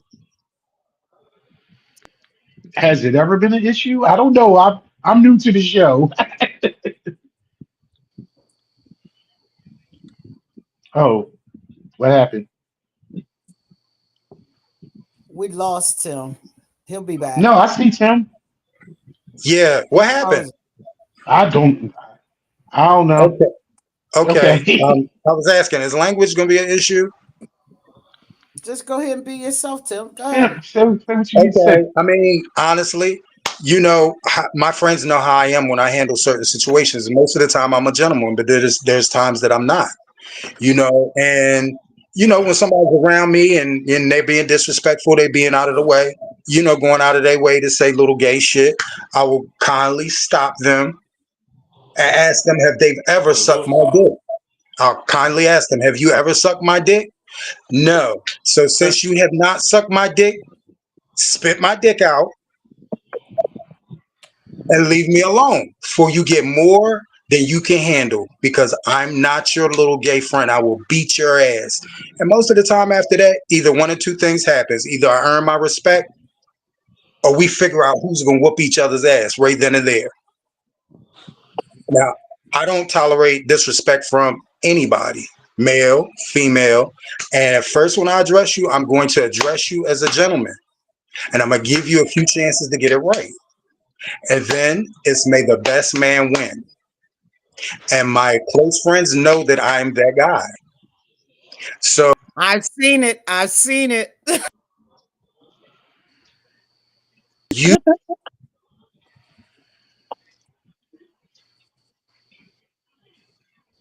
Frozen. Yeah. Tim frozen. They probably cut him Okay. off, but I've seen it. Tim, do not play when you disrespect him. Well, that's just ultimately where it's though disrespect should not be warranted by anybody. I mean, anywhere in any type of fashion. So I understand that totally. Tim, are you back with us?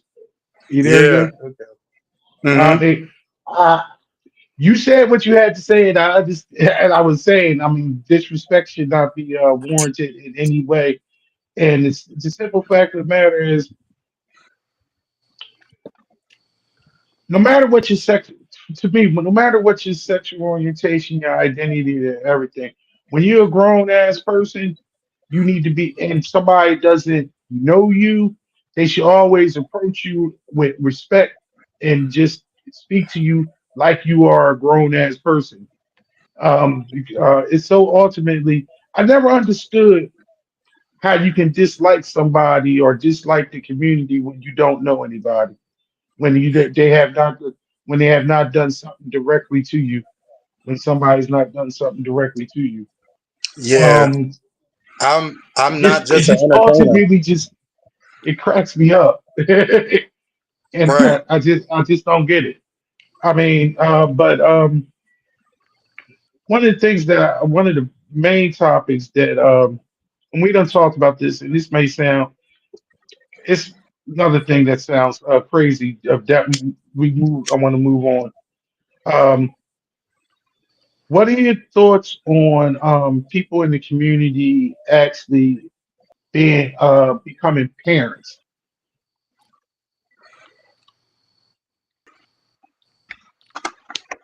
Oh, you froze. What's going on?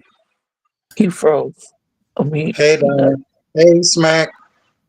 Hey, what's up? I'm here. What are your thoughts about the community becoming parents? that's My if I who's said that that. for? Who's going up first? You're in Before I the go hot first. seat, Smack. Oh, okay. Yeah, I am. I'm in the center. Um, I think parenting is a beautiful thing. Mhm. I ain't gonna lie. When I was younger, I used not to go for women who have kids, but as I got older, I wanted to I wanted a woman with kids. Or if she didn't have kids, if I was in a relationship, can we talk about adoption? Or can we find, back then the artificial insemination wasn't something that my other half wanted to do. So we had looked into adoption. I think parenting is a beautiful thing. You know what I mean? You got, and then people try to say because we're homosexual back in that time, because I've been gay for a long, lesbian for a long time, but back in that time, they felt like homosexuals couldn't be parents because they looked at our community as having a mental problem. But you got a whole lot of heterosexual parents out here who, and I'm not saying all, there are some who are not good parents. And I'm have just gonna mental put that out problems. there, and have mental problems and all kinds of other problems. But I have met some very beautiful people, and I also have some associates, and I have a couple of friends who are of my LGBT circle who are very great parents. I love going to their page and seeing the happiness. So I don't think parenting in our community is a problem. No. And I stand for it. All right, Kalani. Come on, you up in the hot seat. What about this parenting? Should we be parents? I think I said it on another show, but I'm gonna say it again. I think that anybody becoming who is planning on being a parent, like you're planning, this is not something that just happened and you were thrown into it. You've had the time to sit down, plan, strategize. We're gonna do this. People need to be healed before they start taking care of other human beings, so that we don't start spitting venom into children. So I think it's a wonderful thing. It's very beautiful, but I'm a realist. I think that everybody don't need to be parents over here, just like everybody don't need to be parents over there. It sounds good, it sounds cute, but everybody is not a parent, and that's my opinion. Stan, you're in the hot seat. I think if people are ready to be parents, that they should be allowed to be parents. Uh, I don't think people should, but a lot of times people use children as an anchor to try to save a relationship, and that's the problem. When you use the child or use being a parent to try to salvage a relationship, that's the issue. So look at the reasons why you want to be a parent. And if you want to be a parent because you got a good relationship, you want to work, you want to raise a child, fine. But to sit back and have issues and say, "Hey, let's have a child," and then thinking that's going to salvage your relationship, and too many people use children thinking that the child is going to save their relationship. That's it. That's that's an actually interesting thought, Stan, because it happens straight, gay, whatever. Yep. I often have conversations over the years with people, and they have that saved the relationship. I say people do one or two things when their relationship, marriage, whatever is on the rocks. They either have a child or start a new fucking business, which is and that's what they're going to do to try to save. And in both instances, in my experience, when speaking to people, the marriage and the relationship still comes to an end, and now they have an additional child. child. In that business. Yeah. Couples right now, Yeah, I swear. or they buy a house. Yeah, there you go. That's the third one. 4 couples right now. I know a trans woman that married a trans man. I know a trans woman that is in a relationship with a lesbian, and each of those relationships are so abusive. And they come to me, and the one les girl that a friend of mine, I told her, she said, "Well, we talking about having a baby that'll save our relationship." I said, "I know 3 people ahead of you that got kids, and the kids in the middle of the shit because now the lesbian don't want the baby, you don't want the baby. Now y'all done got this kid involved, and you thinking that to me, if you cannot be with a person and salvage your relationship between 1-on-1, and you got to bring some other shit into it, you don't need to be in that relationship. And that's my opinion. Because I'm one of the That's people real that I talk. don't depend on anything outside. If me and you can't do it, I'm not gonna bring in a therapist. I'm not gonna bring and y'all can disagree with me, but that's just me. If I gotta sit back to be in a relationship with you, and we gotta have a third party sit down and tell me and you how to get along, That's and they crazy. don't live with us, that's me. I it's just some shit I don't deal with no more. I just ain't gonna do it. So I, Right, hey, I agree. right. if We we gotta can't bring get somebody together. else in, we gotta bring somebody else to our bedroom. We gotta bring somebody into this shit to make That's us crazy. two people. So we gotta bring three people into this shit for you and me, two people to get along. Hey, the hell with that. No, no, I ain't going. So that's me. So y'all can disagree. Therapy. I don't believe in none of that shit. I don't. Because I'm not gonna let a therapist try to tell me how to deal with another person. And if me and her can't click, and then you're gonna try to convince me to how to make this work, that's too much damn fucking work. It ain't about it. So All right, Donna. What about you with the children? Oh, I got a story. I'm not even going to answer the question. I'm just going to make a statement. I'm dating a 31-year-old, right? Okay, we haven't had that conversation. That's all I got to say. and guess what? You date a 31-year-old and somebody gonna have an opinion about that. Yeah, they They're gonna have can. opinions about that. You How she see these dating things? 30? People fuck their opinion, man.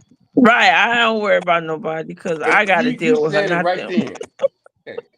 And guess what? I'm dating a 30-year-old too. Hey, that's going to be another topic. There you go. So now. Well, guess what, y'all? Guess what, y'all? Let's make it a threesome. I'm dating somebody in their 30s too. Hey, Well, we Smack can it make it a too. we can actually make it a I am not quintuple gonna. because I'm gonna stay my out of that. my relationship, I'm dating somebody that's in their 30s, Uh-oh. uh, hey, and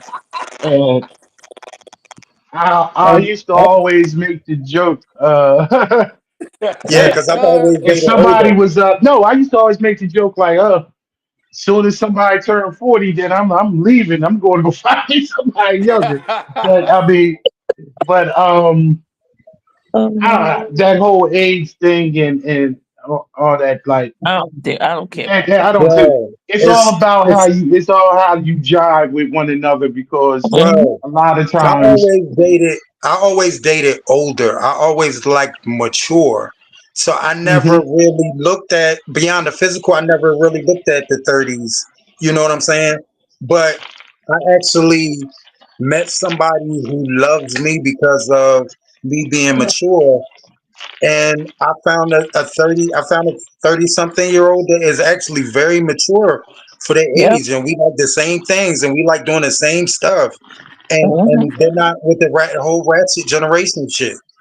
And Yeah. it's actually like a breath of fresh air. And I'm shocked because I wouldn't give 30-year olds a chance. Me And I neither. may have been missing out. But I'm Me too. enjoying this. And guess what? And guess what? Out of all the years of I'm my young life, at heart. wait a minute, all the years of my life, it took a 30-year-old to teach me and taught me how to love. Wow. I've learned Right. how to love because of that. And here's the thing that I really love about the situation.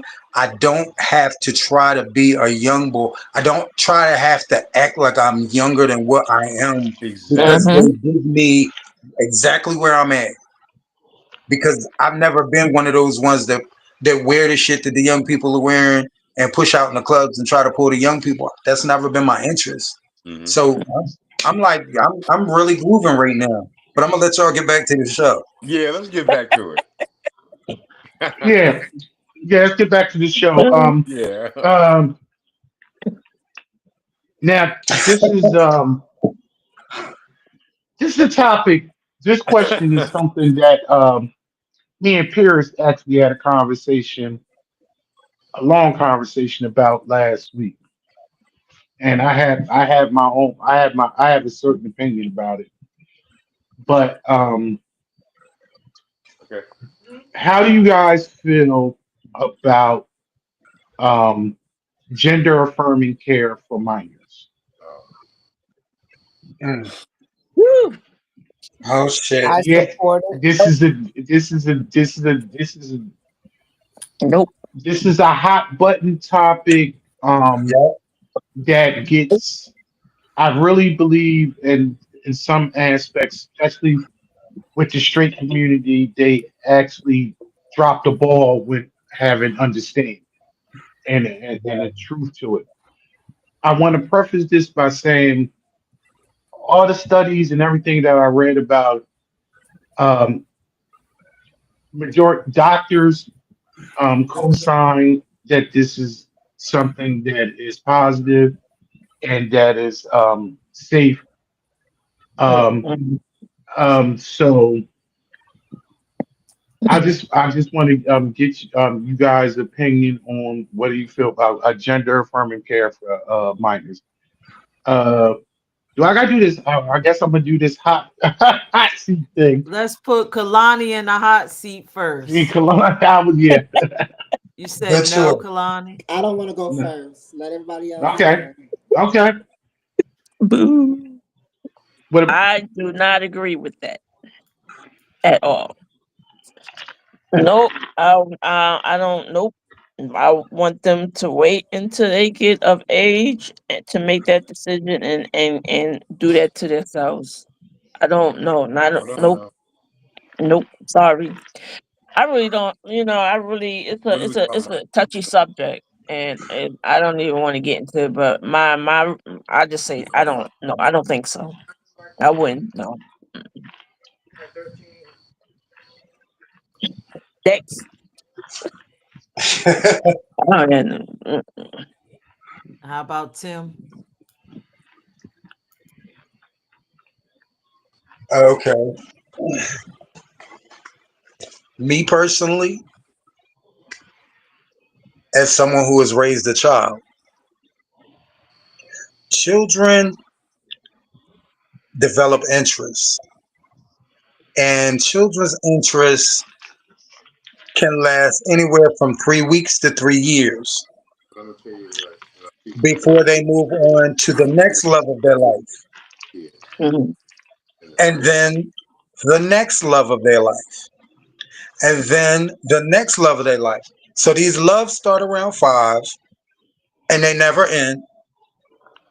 And one day you walk into this room of all of your child's different loves that was the passion of their life at one point in time until they moved on to the next one.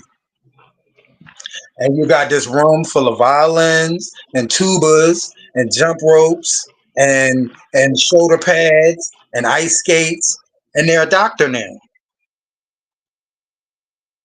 And that's my reasoning for saying that I think that that's something that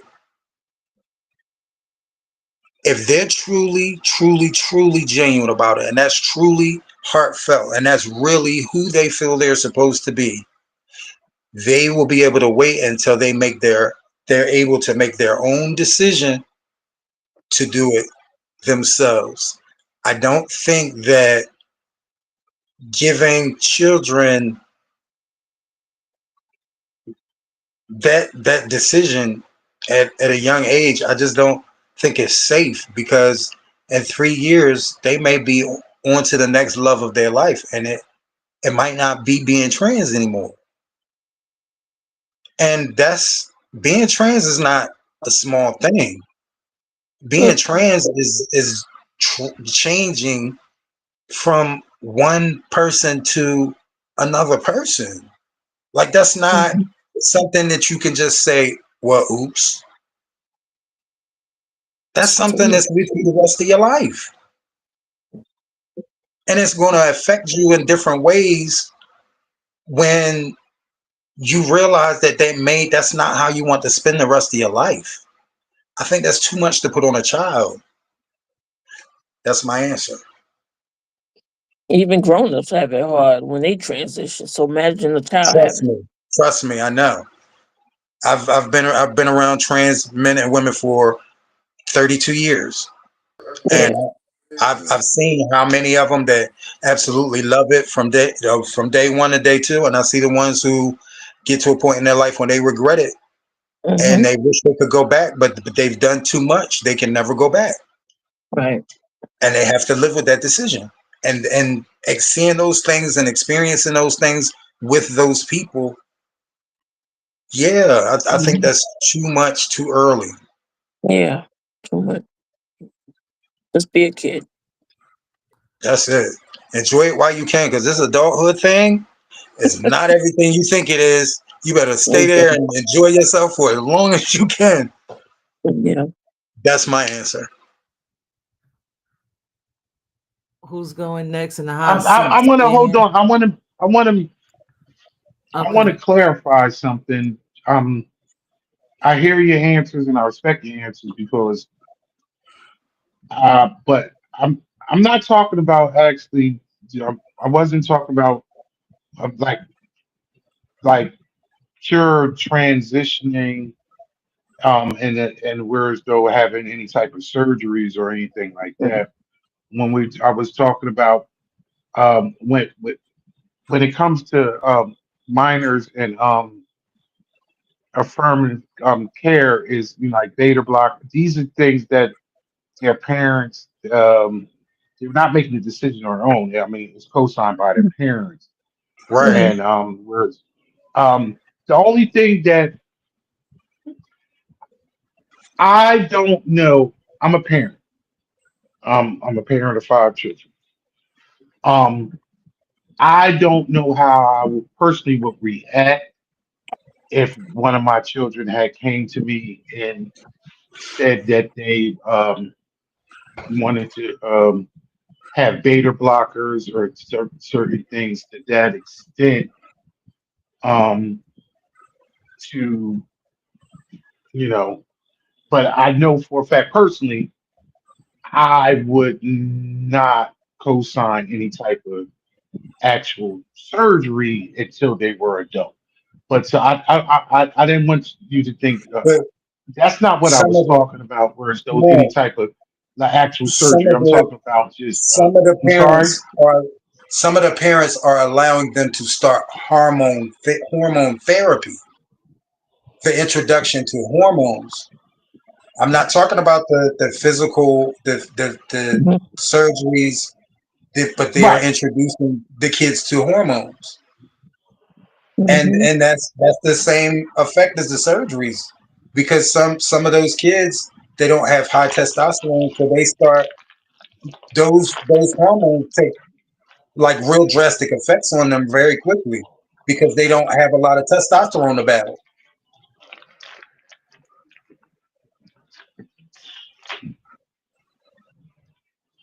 Okay.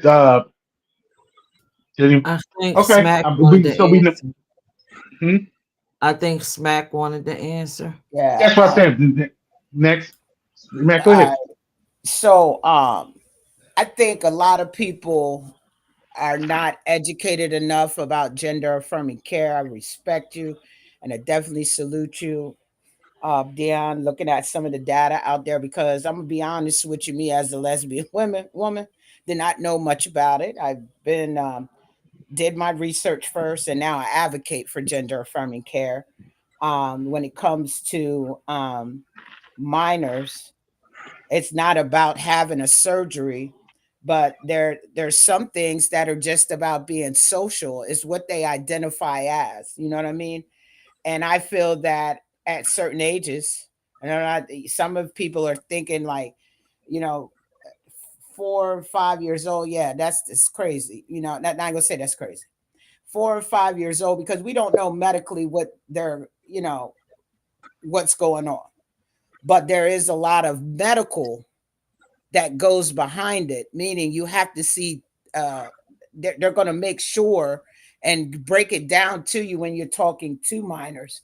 And parents have to be an advocate and speak and make what their child wants come to a reality, if they can. But I don't think none of it is a surgery, as Dion said.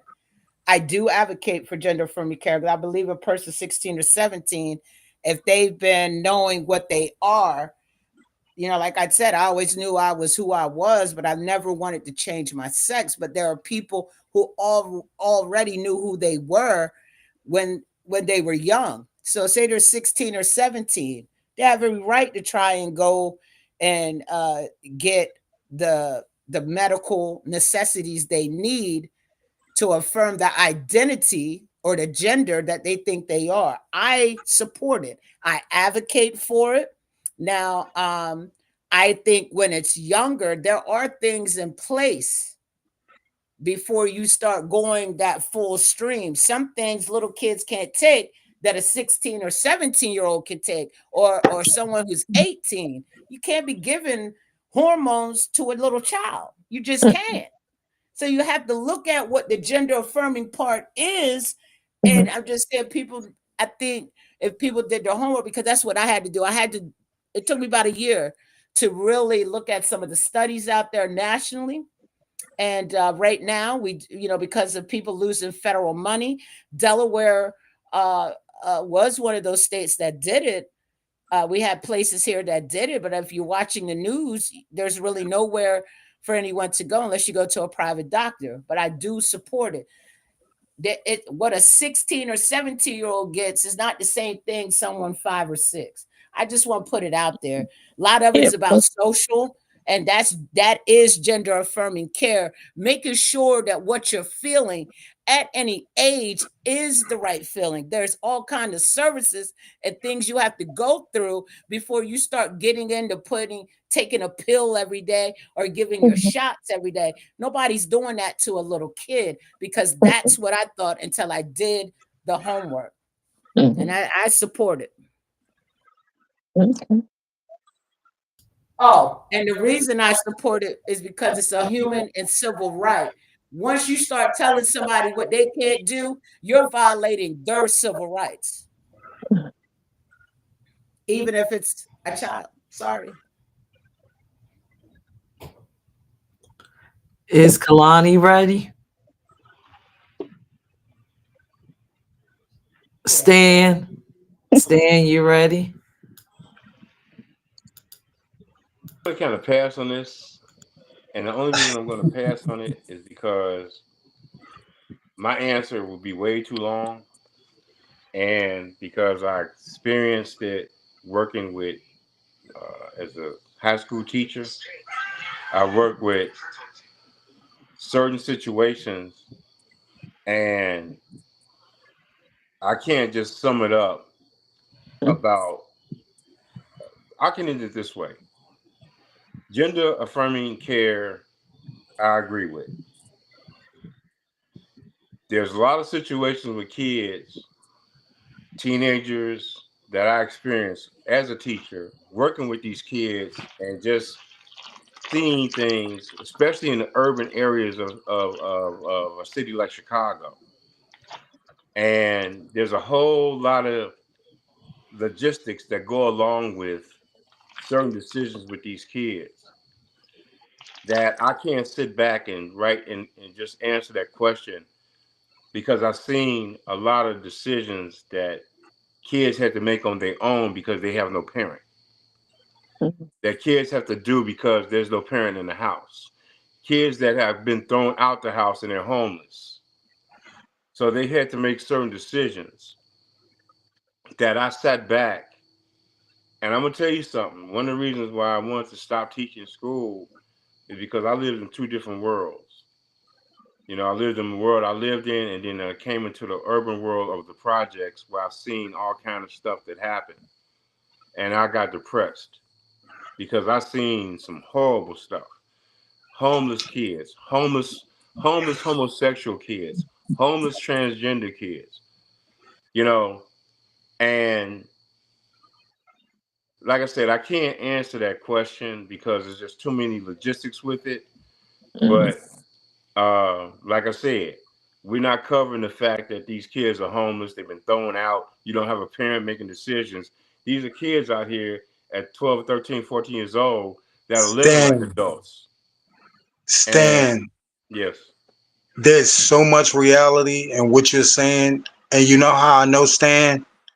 Because I used to take those kids off the street, give them a place to stay, find them jobs, set them up with their own place. And with these kids living with me, I actually had a chance firsthand to see the things that they have to go through, the decision making processes that they have, the pressure that's put they on them. are adults as kids, and they They're had forced to be adults as yes, But they're kids. not in society. Not they still kids. In right. society, they're still kids, but the responsibility that is left on them is that of an adult. Right. So I And can't, like I said, I can't. Gender affirming, I agree with. It's necessary, but like I said, I've seen situations, and you got the drug issues. Then when you got the kid put out in the street, now you have the imprint of the older gays take advantage of them. Tell them this is the way to go. You're looking for a family. You get these what they call gay family, my gay mother, my gay father. You get all this, so somebody's guiding them that isn't their actual parent, and they're looking for something. It's too complex of a question to say, and even in the straight heterosexual community, where our school had a clinic where girls and where kids came and got birth control that they didn't have to get consent from their parents. Well, when you go in the lunch line and besides your food and your vegetables and shit, they threw 3 condoms on your lunch tray. Mm. You know, I lived with this. I see, so it's a whole lot of things. Or you got kids getting raped. The boyfriend or the mama is raping the boy. Mm.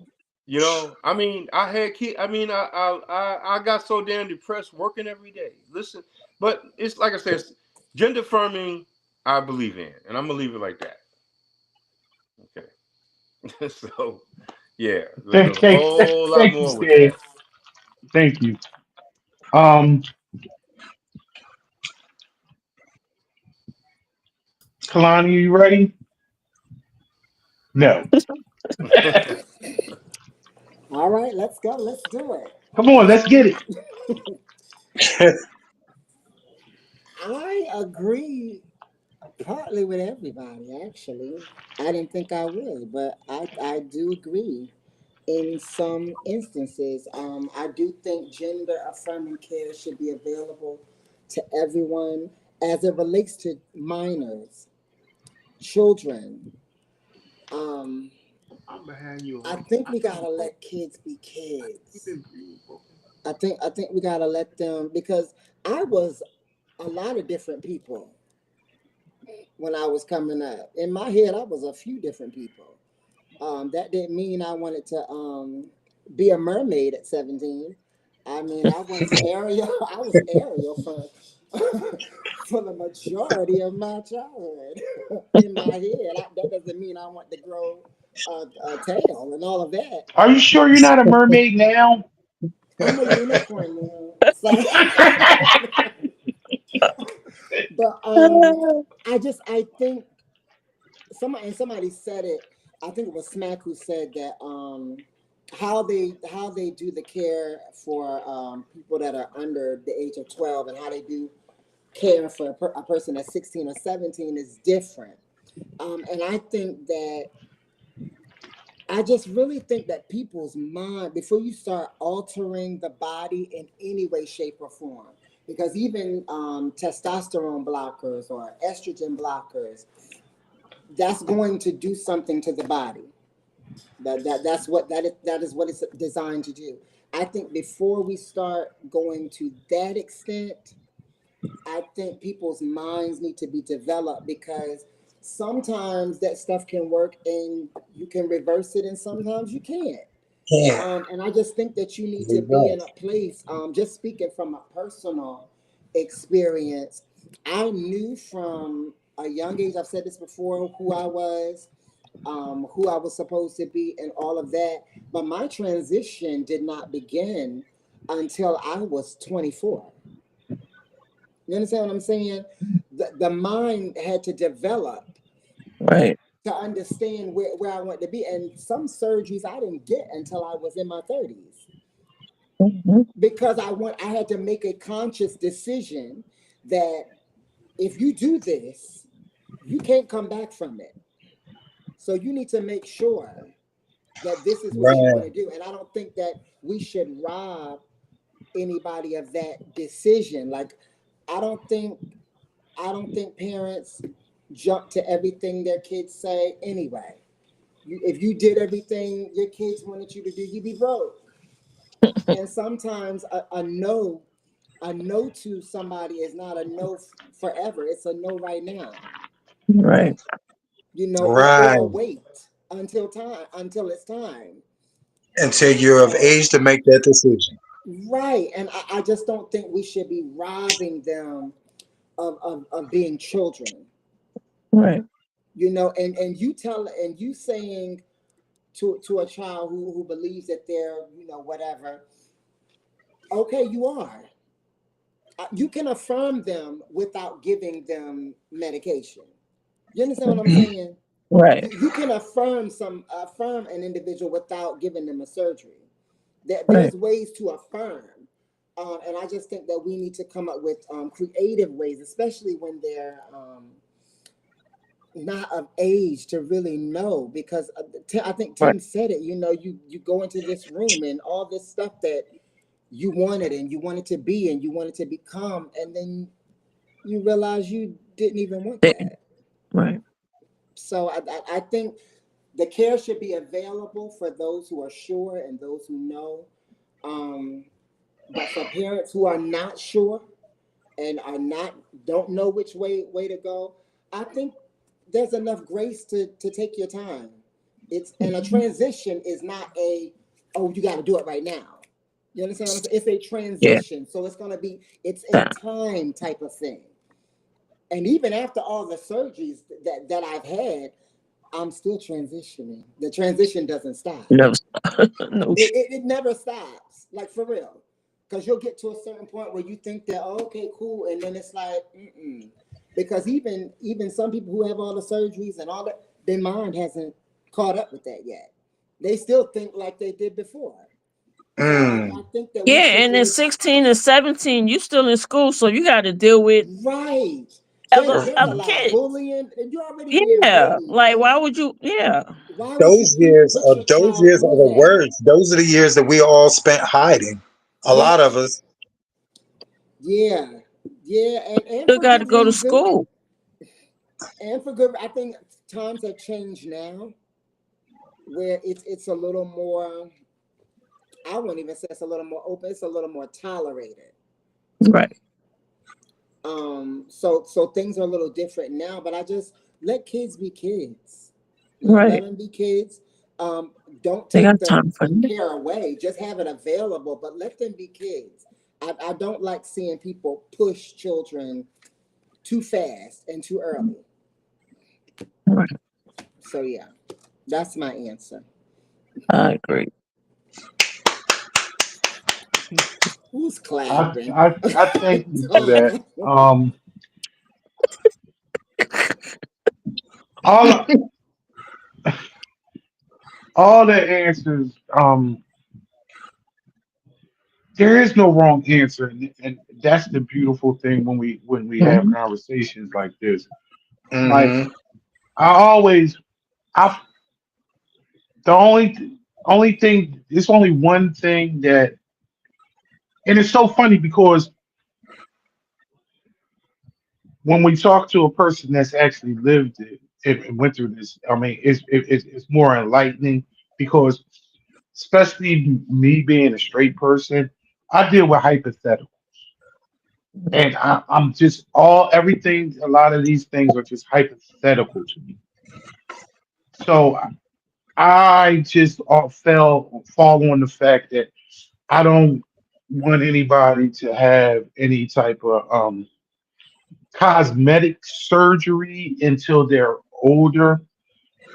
But just like how you said, like affirming care doesn't always have to deal with Yeah, man. actually any chemicals or any things like that, but just affirming this is how you this is who you are, this is who you how you want to be addressed, and we affirm it. I'm so pro that because I am so anti somebody taking their life because Mhm. they don't want to be, they can't be who they choose to be. I'm so afraid of that. I see you raising your hand, Stan. Go ahead. But Mhm. that's my feeling because that's why I'm a pro affirming care because I just see too many of the suicide rates and And see, when it we're just really talking scares me. about we're talking about in this situation when you talk about the affirming care, we're talking about how can you put it? The best case scenarios, where kids got the parents and everything. How many people on this panel have ever known any uh, body that tried to cut their penis off with a knife? Mm-mm. Okay, I had I had students that did that. So when we're talking about the world, hey, the parent let the kid make decisions, the parent make the decisions. That's perfect to sit back and say, but then you got kids out here that don't have that Well, support that's true. and that it to do that. And kids actually took knives to cut their penis. I asked the question, why would you do this? Because Because I it can't really stand this thing between my legs.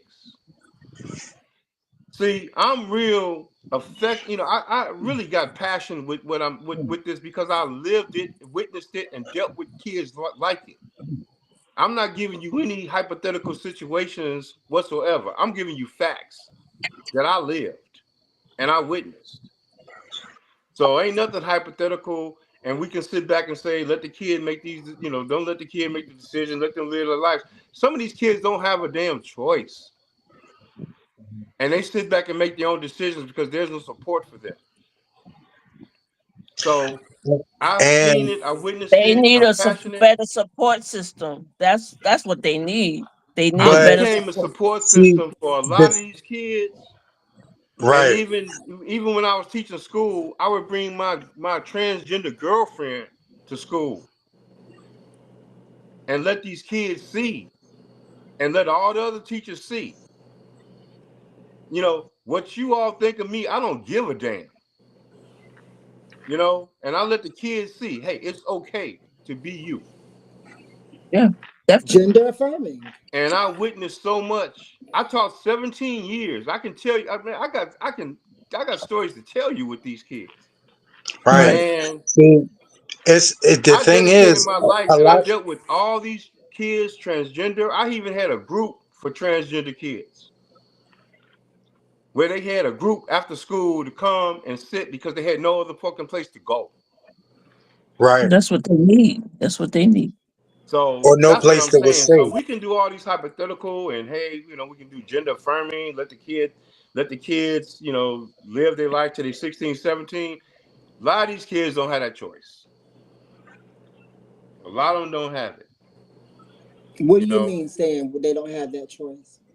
they don't have the choice. They're put out. They Your don't What know mama are the how to calling you things a that you access. sissy every ask? damn day. What I don't understand. They don't know how to access the resources in order to get the help or any of this care that y'all talking about. These Right. kids have no idea to how to just go to an organization that helps the LGBT community organization. In Philadelphia, we have organizations like Colors, Philadelphia Fight, Mazzoni Center.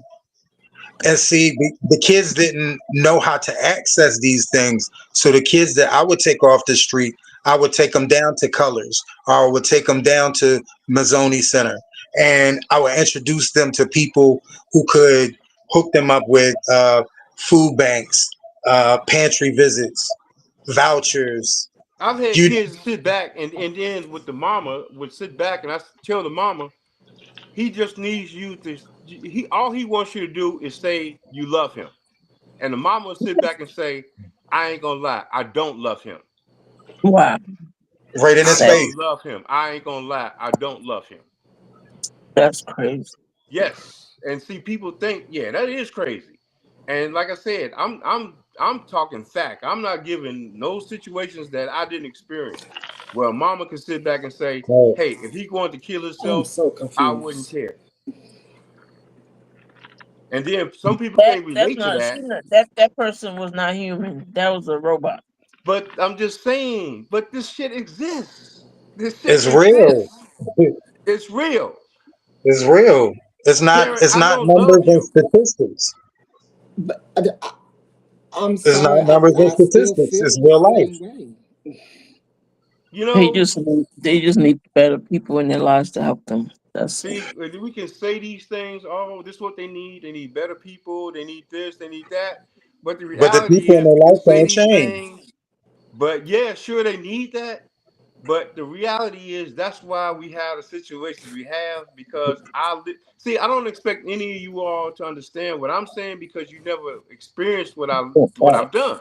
So I'm not But gonna I sit have. back I and have. expect you guys to understand that. But I'm passionate with it because I dealt with it for so long, and I'm very passionate about it. So this is what I'm saying. We need gender affirming things, but we got to look at all kind of other aspects of these what these kids are going through. If I had a kid that sat back and say, "Hey, I want to transition," as a responsible father, I could sit back and help him make these decisions. But Hmm. as a 12 and 13-year-old kid out in the street and then want to cut his penis off, why are you doing this? I don't want this thing between my legs. Some people ain't gonna understand that. They're gonna call their kid nuts. But that's the purpose of gender affirming care. It's a whole lot with this. So, but if he wants to cut his penis off, and then we say, well, he's only 13 years old, let him wait till he's 17. Some people don't have those options. They don't. Well, I think All right. this is how I feel when it comes to that. People need therapy Mm-hmm. when it comes to transition. And we don't talk a lot about that, but people need therapy Mm-hmm. because people transition for different reasons. And everybody's reason is not the same. But I'm saying is, yeah, I got a kid like Dwayne Wade with his daughter. They Zaya, had she had the support of a parent that sat back and say, "Hey, we're gonna go to therapy. We're gonna do this." I'm talking about a right? kid that's been thrown out to the damn street, ain't got It's no not healthy. resources for And nothing, they encounter you. and then you sit back. But then think about it. I'm only one person. Now they're being encountered by other people out there. I'm only one person. You got all kind of people out there that's predators on their ass and sit back. That's why I say, well, I couldn't answer this question because it's too complex. Gender Yeah, it's a affirming, touchy yes, but subject. there's a whole lot of dynamics that go with this. And Right. with And you it's not all, a it's not an with end me on all this be panel, all. I'm gonna give you all a perspective of certain things Right. because believe me, I dealt with real hardcore urban, poor, slum, ghetto project shit. And I've been out there with them. And I know, so anyway, it's it's sad. It Yeah. is. And many days, man, I left that school crying. Many days it made me come home and hug my own son, and I loved him more because of the fact, like, damn, these kids. When I left these kids, they ain't got shit, and you can't try to save them all. Th- No. Thank But you, yeah, a Stan. Took the kid words cutting right off out his my mouth. penis because he can't stand it, and then you got somebody trying to make him understand why he got it. God made you this. God made you that. Now he's fighting God. He's fighting what society say, but he know that shit between his legs he don't want. I see you, Smack. Anyway, so Go ahead, Smack. You raised your hand. Yeah, I was making sure Kalani was done with her statement with what Yes, she I'm had to done. say. Okay. I just wanted to put out like and something that Stan was saying, and also Kalani when she had responded earlier, the medical care, and this is where the education come into play, like the medical care that people in gender affirming care receive is all age appropriate. They're not gonna, they don't do no the gender surgeries. Most of that time that's done when people are adults. Okay. Right. Now there is one type of care that gives them puberty blockers. I think that's what it's called, puberty blockers. It Mm-hmm. basically allows the child to stay in the puberty a little while longer to make sure that this identity that they're trying to change to is right. Right. We don't control how people are raised in their homes. I know Nope. me, I had to grow up a little bit faster because my mother worked 3 jobs. So I had to cook, clean, almost becoming a little mini adult in the house Right. so that my mother could provide for us. We don't know Mm-hmm. what these kids are going through. True. So, when I saw that, I was like, ah, that's pretty cool. But there's also therapy services there that are for the parent. Now we don't have those places in Delaware that people used to could go to get that gender affirming care to make sure that that's what their child goes. And I said all that to say, I want to Mm-hmm. give a salute to every parent that Right. is supporting their child as they're Yep. Mm-hmm. going through trying to find out what their identity is, because Right. we are now living what society says is a boy or a girl because it is scientific ish that's out here. Yeah. I just want to salute to the parents because some Right. kids are born with more X or more Y or no X and all Y, but you're still saying it's a boy because of what's between their legs, and that's not right. And I'm done. Right. Thank you, On that Good Smack. job. point, on that point, Yep. I wanted to jump in on something about with that point. I have a What you say? I have a friend. Um, I think this is on topic but off topic. But I think this was very educational for me with being transgender. I have a friend What is who this? had twins. Um, at birth of physically a boy and a girl, This some lobster. fraternal twins. No, that's how we pick me up from. The How it was. the physically female twin always, as we talked about growing up, didn't want to wear dresses, didn't want to play with dolls, was that seemed more masculine. Um, when they became age appropriate during puberty,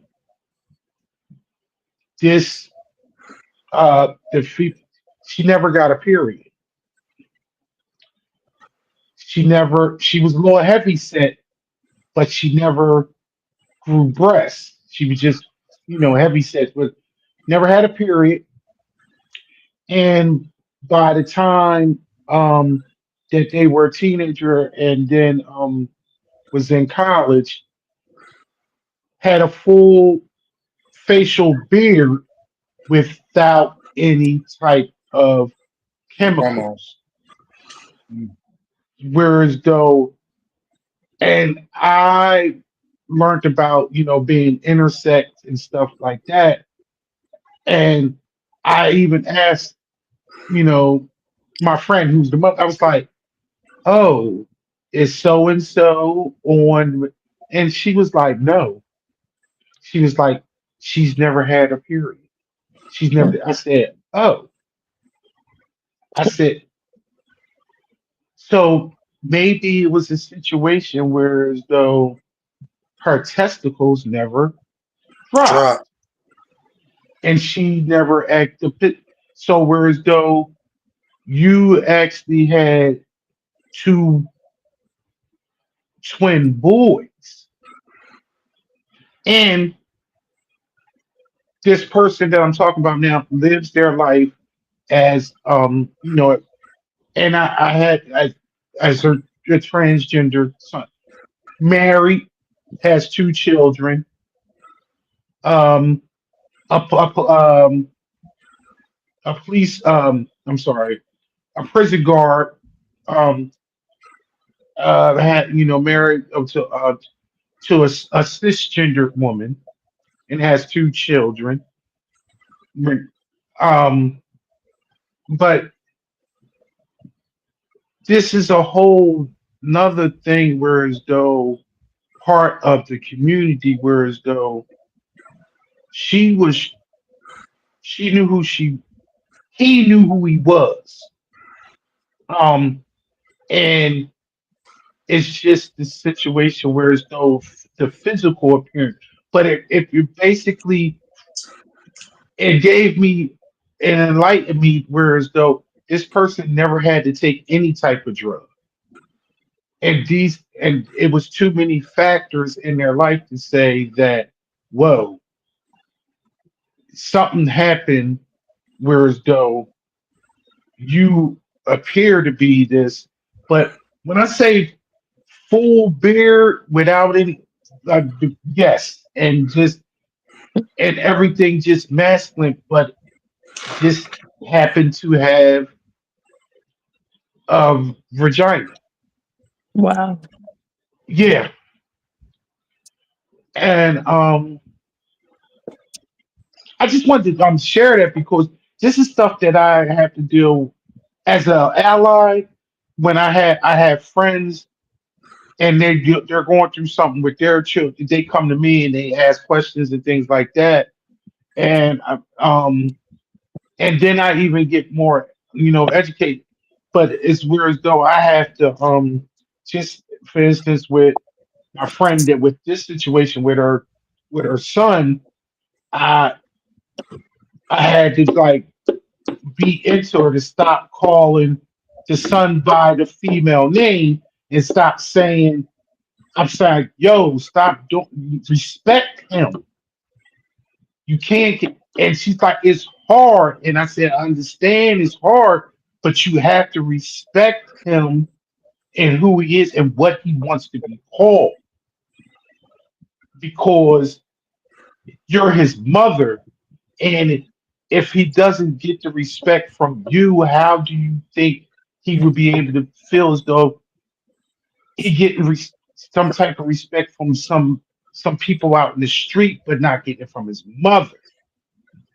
It's going to be very detrimental. And if you want to have to still have the relationship, you have to respect and work on it. Um, that's all I had to add about that. But I mean, I appreciate you. I respect everybody's opinion, and it's just it's crazy that this everybody on this panel, I mean, has had something that has crossed their bow in their life that has like this is has affected me. It's and it's very intriguing. I'm trying to want to wrap this up because we're coming to the I end. want But to thank you, Dion. Though I want to what's personally that? thank you as an ally. Thank You're you. definitely a super ally for educating your friends as they come to you and knowing the Mhm. right things to say. Because a lot of this, it would probably take us, as Peach has said, many many years to go through this whole country and get people on the right path. But I want to say thank you for sharing great information because that's what allies. There's a lot of people say they're allies, but they're not. And I'll be telling them go talk to Dion because he is definitely a super ally. And I just want to say thank you. I appreciate Yeah. that. Thank And that thank you. Well, you no thank. You know what? I'm being. I agree with Smack. I thank you too. It was awesome. I agree with Smack. It was awesome Yep. having you. It's nice to see a perspective outside of our own, and yeah, and I think the questions that I don't know about everybody else, but the questions that you asked every last one of them were things that I actually had to sit down and think about. It wasn't nothing where the answer popped up right away. So just thank you for adding the outside perspective that we always needed. Um, that's funny you say that, because I was just about to ask what were everybody thoughts on these ally based questions, because they're not all mine.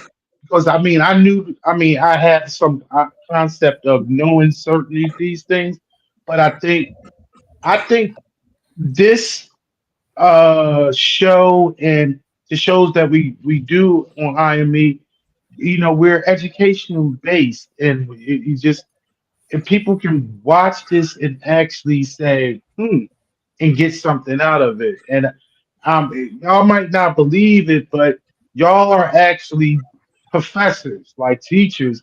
Y'all have the education of this reality, in this life, that other people actually need to actually feed off of, and actually capture and get. But well, how do y'all feel? How do y'all feel about these questions that I gave y'all tonight? I felt the questions were Amazing. amazing. They Hmm. were thought provoking. I actually did not, because I've been so busy. I didn't actually get to see them until I came in from my event. But the questions were good. They are questions Yep. that I know allies probably want to ask, but don't ask us. You feel what I'm saying? Hmm. And I really, the one on gender affirming care, just I'm gonna keep it real, really warm my heart, because it's something that I advocate for. And there are a lot of people advocating for it as well. A lot of things have been done to get gender affirming care, of course, the pressure on the governor. So I really appreciate you asking that one. And for Delaware to be a sanctuary state is amazing. So thank you, Dion. Great question. Yes. Good show. Okay, thank you. Did Your phone anybody? about to die.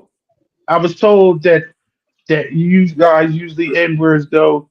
Y'all get that crosstalk and ask but I think we've been doing a lot of asking everybody else questions and Right. cross talking, but did so we don't have any more of that going on. Right. Anything else to Phone address about with to die. anybody else? Yeah, Kalani had to go to work. Oh, Oh, okay, and my phone about to die, but I'm hanging in. okay. No, I got Oh, two. well, I'm I think we charging had it. a. It's all good, because we've been going for almost 3 hours. So I think that's just a Right. stimulating conversation. Yeah. Yeah. And It was. It always yeah, is. I noticed. I didn't jumped in many at night and looked some of the. Sometimes I'm usually in bed by now because I get up at 4:30 to go to work. But sometimes I Ooh. flip over and I still see that y'all going at 11:15, 11:30. I see a notification, and now I see why. Right. Because it Right. goes so fast when you don't even know. But Right. And then I want to thank some y'all nights for after we, actually having me. It's been enlightening, and I hopefully that when people actually see this, they see the passion that and just how y'all really actually care about your community, that have Yes. opinions on so many different things. And I just want to thank y'all for having me as a guest host, and I appreciate y'all. And y'all guys are very, very entertaining every week. And hopefully, I'll be seeing y'all soon at uh, Okay. different events and stuff that we're gonna be doing in the you future. will. I You will. appreciate y'all. All right. All right, Yeah. All right. thank you. I'm wondering, Dion, before you get off of here, is there anything that you made for was there anything that you could take back to your neighbor, your allyship neighborhood that you may Well, not have known actually, before? to be honest, there's a couple things that I wrote down that I'm actually going to use on my show, in the coming future, which the good neighbor, with his ally show. but a lot of the perspectives that y'all say, I am going to use. But one of the biggest things that um, I'm gonna be honest, I um, when Tim and Stan have made an imprint on me about a couple different subjects. I was always on the belief system that people are innate and they are born gay. They are born who they are, and this, that, no. Tim gave me another perspective, and it was a smart perspective, whereas though I get it in the sense whereas though, yo, if I wasn't in this situation during the time that I was young, then I wouldn't have felt as though I don't believe I would have been felt this way or whatever. Especially when he talks about his religious background. Stan I appreciate Stan's bluntness and this description of I had no ideas about a trans chaser or these terminologies, those type of things, and and I ultimately, for me, I respect everybody and respect situation where everybody what they love and who they love. Mhm. If it's not for me, it's not for me. But I get the whole thing about who you like and what you love. Right. So Right. I'm going to take this back when I have conversations about different things about what the beliefs that they have this panel. And also the biggest thing, which I already believed anyway, everybody's an individual. Everybody has a different thought pattern. Y'all Right. don't agree on these subjects because guess what? Nobody ever agrees on anything totally. No. Everybody has their own opinion. So what makes y'all different than straight people? Yeah.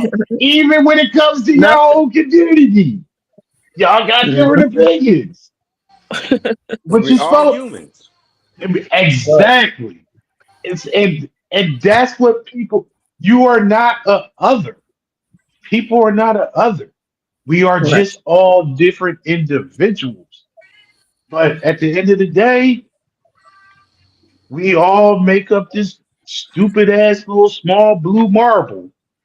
Right. And, and it ain't so I'm gonna take that. I take all that and I really enjoyed my time with y'all and I appreciate Thank y'all. you. Thank All Same. you. right. And luckily Likewise. next week you get Peach back and then y'all can deal with her. Because I wasn't too comfortable about putting y'all on the hot seat. I've heard Right. Appreciate I'm that. a Appreciate guest. you. that. Thanks a lot, guys. I All hope right. All right. have a great night and Night, enjoy the All right. everybody. rest of Good the night, week. everybody. Good night, All right. because I Good got to night. get up in 5 hours. Um. Thanks.